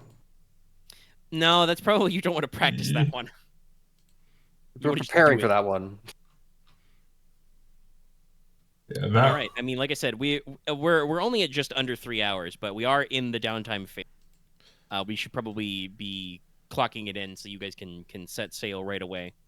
So we can start a little later. Honestly, I think that next session we should just start at the end of the journey unless something happens along the way, and just think out what we do during downtime. Yeah, if well, you guys just want to I take have notes, a let you go. large list of things I have to do in where we're going. But like, what he means is to the boat trip. If you guys have anything interesting, you could think about that over the break and then bring it up, and we can move on to your destination at the end. Mm-hmm. Because that seems pretty straightforward. And like I said, we're caught up to there. So it's a great point. Okay. Unfortunately for Inos, nobody new made their sense rolls. We did not get an unwholesome point. Don't you worry. I'm sure you'll find some people in the island of Trone who be weirded out by you. So many of those. I'll proc so many times, I think. We'll see. Fortunately, you get one per, but we'll get many opportunities to roll. If Inos isn't wearing his veil, they'll get that. He's creepy, but hot. I did jinxify Nicola, so that counts. If And everybody evil gets their white two, hot- obviously. We had a great time. It's the Enos is the master of I defeat. think actually a couple. You might have some arguments for mission completo. Oh, my mission 100% completed today. Everyone's missions. Mine's to awaken the sea wolf into an eidolon, which I will probably do once we actually put into Trone. Cause Mine would. Well, I mean, it's how long a cast time is it? 10 hours. Ajax, here's my mission. Oh, I can't enter an empty space. Damn. Okay, well, figure out Mine one. was literally make sure Alias has a successful and enjoyable mission to his royal escorty thingy majiggy we just did. We literally just finished today. Have a The successful tour we tour. just finished today. Yes. No, that I think that works. But You mine- did try your best to Yes. keep that on, and he did factually have a good time. Yes. He also Looking at gave his horribly bodyguard a good laugh a few times. I also became Well, and I the- mean, strictly speaking, like that's Nicola got a medal. Yeah, I He became got an a, order of merit for I became a like- pseudo knight, like not a knight because it's not a martial order, but whatever a non-martial. It's an order of knight merit, yeah. equivalent So is. like you technically would be able to style yourself sir, even if you're not a knight. Like, and you got that because strictly speaking, you were injured. You shed blood in service to the prince because you were on the tour. So like, yes, the king has to give you a good boy point and a little sticker. So no, I think I became a you fucking definitely should Pokemon clock and your went- mission out. Leslok, you should also count your mission. You did actually manage to secure that along the trip, everybody got their moment, and your family got their moment with Narissa. I already wrote down my other mission, so Yeah. Because I think So we your my next next mission mission- to work on Omega. stars. Is it okay if I have a shorter term mission this time? Just Yes, 'cause of actually, how long that your one missions was? can be quite short term. Okay, mine might be completed in 2 sessions. because What's your plan? It's complete mission upper hand. Ah, yes. Yeah. fix your arm. Yeah. Yes, No, create that's- my arm. Absolutely, And yes. You can write that down. Like that's. I mean, you never know. You might fluff your sorcery. I roll or might something and be delayed on completely it, fuck so- it up, and my arm might become a giant tentacle. You also can probably do some rolls to get like prep materials for it. I mean, what do you think I was making the orichalcum for? That's fair. Dude, this arm is going to be ostentatious as fuck. It's also he's- gonna be- he's I guess gonna be it's a also fucking- it's gonna be heavy, It's but I guess going it to be doesn't mean cybernetic bling arm. Are you kidding me? Hope someone I mean, steals it. Aircock also means it's like it's very durable, right? I'm Well, thinking considering it's going to be attached to my shoulder, I don't think you can steal it. Orichalcum itself is not super durable. It is technically, if you mishandle it, it's frangible, but it is Well, light and so sharp. there's another spell I got that I'm not going to be doing in anywhere that I could be discovered because the way I've gotten it is illegal. That I'm going to mix into it, which is craft adamant. Okay. so adamant core. I with, only get with- one arm. Well, two. Okay, technically, I literally am defying that statement with what I'm doing, but you know what I mean. Yeah. I only get one chance to do this right. Unless your prosthetic gets destroyed. But what I was going to tell Axe was that, strictly speaking, the way Lifeless Live works is it does because it is inorganic. if Nicola is struck in that hit location, it has 1 AR permanently, and he does +1 shock damage, I believe, if he specifically strikes with that limb. Yes. Which is hilarious considering I barely ever will be striking with the limb. Yeah, but it is technically a mechanical improvement over having. I'm just imaging the thing of you're making an adamant arm that is orichalcum plated. I am canonizing that is what I'm doing when I'm doing the parrying plus melee and the kumata. I'm kicking with my leg and then parrying with a metal arm.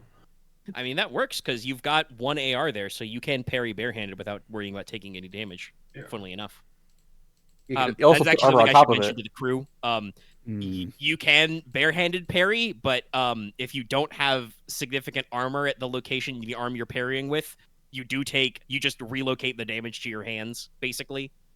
But if you have a weapon or you have armored limbs, you can be like, well, I'm just going to block it with my glove. So good to know. All right. So some of you have to tabulate some new missions. Mine is still Yeah, I remember. Investigate Loki's connection and history. So Yeah. I think I do Logi or House Logi's. I think you want to do Logi specifically. Okay. It was how you phrased it. I mean, you could specify House Logi if you want to try a more broad, but I feel like specificity is good for missions. Also out of character stuff. That's right. I forgot. I know that Aren had some comrade notes recently. I put some notes down. Yeah, I had some today. I got a last minute one in. I put at least 1 or 2 in. I need to be better about doing that shit. I don't think I put anything like grand, but I always put something down. I did last week, but not this week. Yes, so if you got your notes, be sure to score your extra stuff. So I guess that's just 2. Day. Well, you start with 2, and then you completed your mission and did the character note. So that's another 2. Okay. I did the mission thing last week because we clarified it's being done last week. Oh yes, that's right. You wanted to count it as done. Okay, so yeah, you're good. You already got your new mission. Okay. So yeah.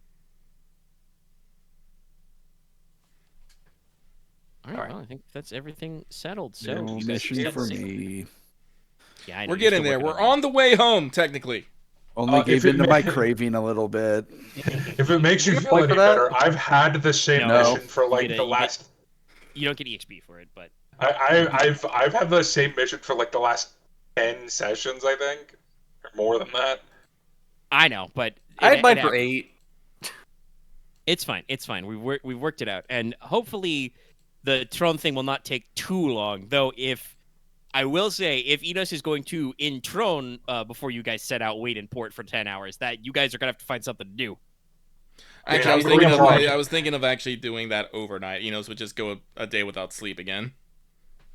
In Tron, I'm planning on undergoing major surgery. I will say your current to clarify, so Enos can plan accordingly. Your current plan is to set up in port, and then because none of the things you want are in the Pale Harbor, you are going to have to immediately go inland. Yeah. Yeah. No, my current plan is because the port city is where Aren is from, right? What? Who? Aren. No. Our port in Tron. The blacksmith family. Fine. Am I mixing up names again? Yes, it's Ike Wayland. Several names are incorrect. Ike, that's the right one. Ike Wayland, yes, and no, the House Wayland is not from. No, we're going to the island of Tron. Our island's Teine. No, I know that. I mean after Tron. I know that. I know where we're going next. But I was planning on having the surgery there and then getting the arm forged by the Wayland family. Well, you're going to be waiting a little bit for that then. That'll be fine. I currently still don't have an arm, so that won't be much different from normal time. Fair enough. Okay, all right. I think we got it all. We'll wrap up the recording now. Don't forget to like, comment, and subscribe. We'll see you next, Tim. Next See how much time. drone we can speedball.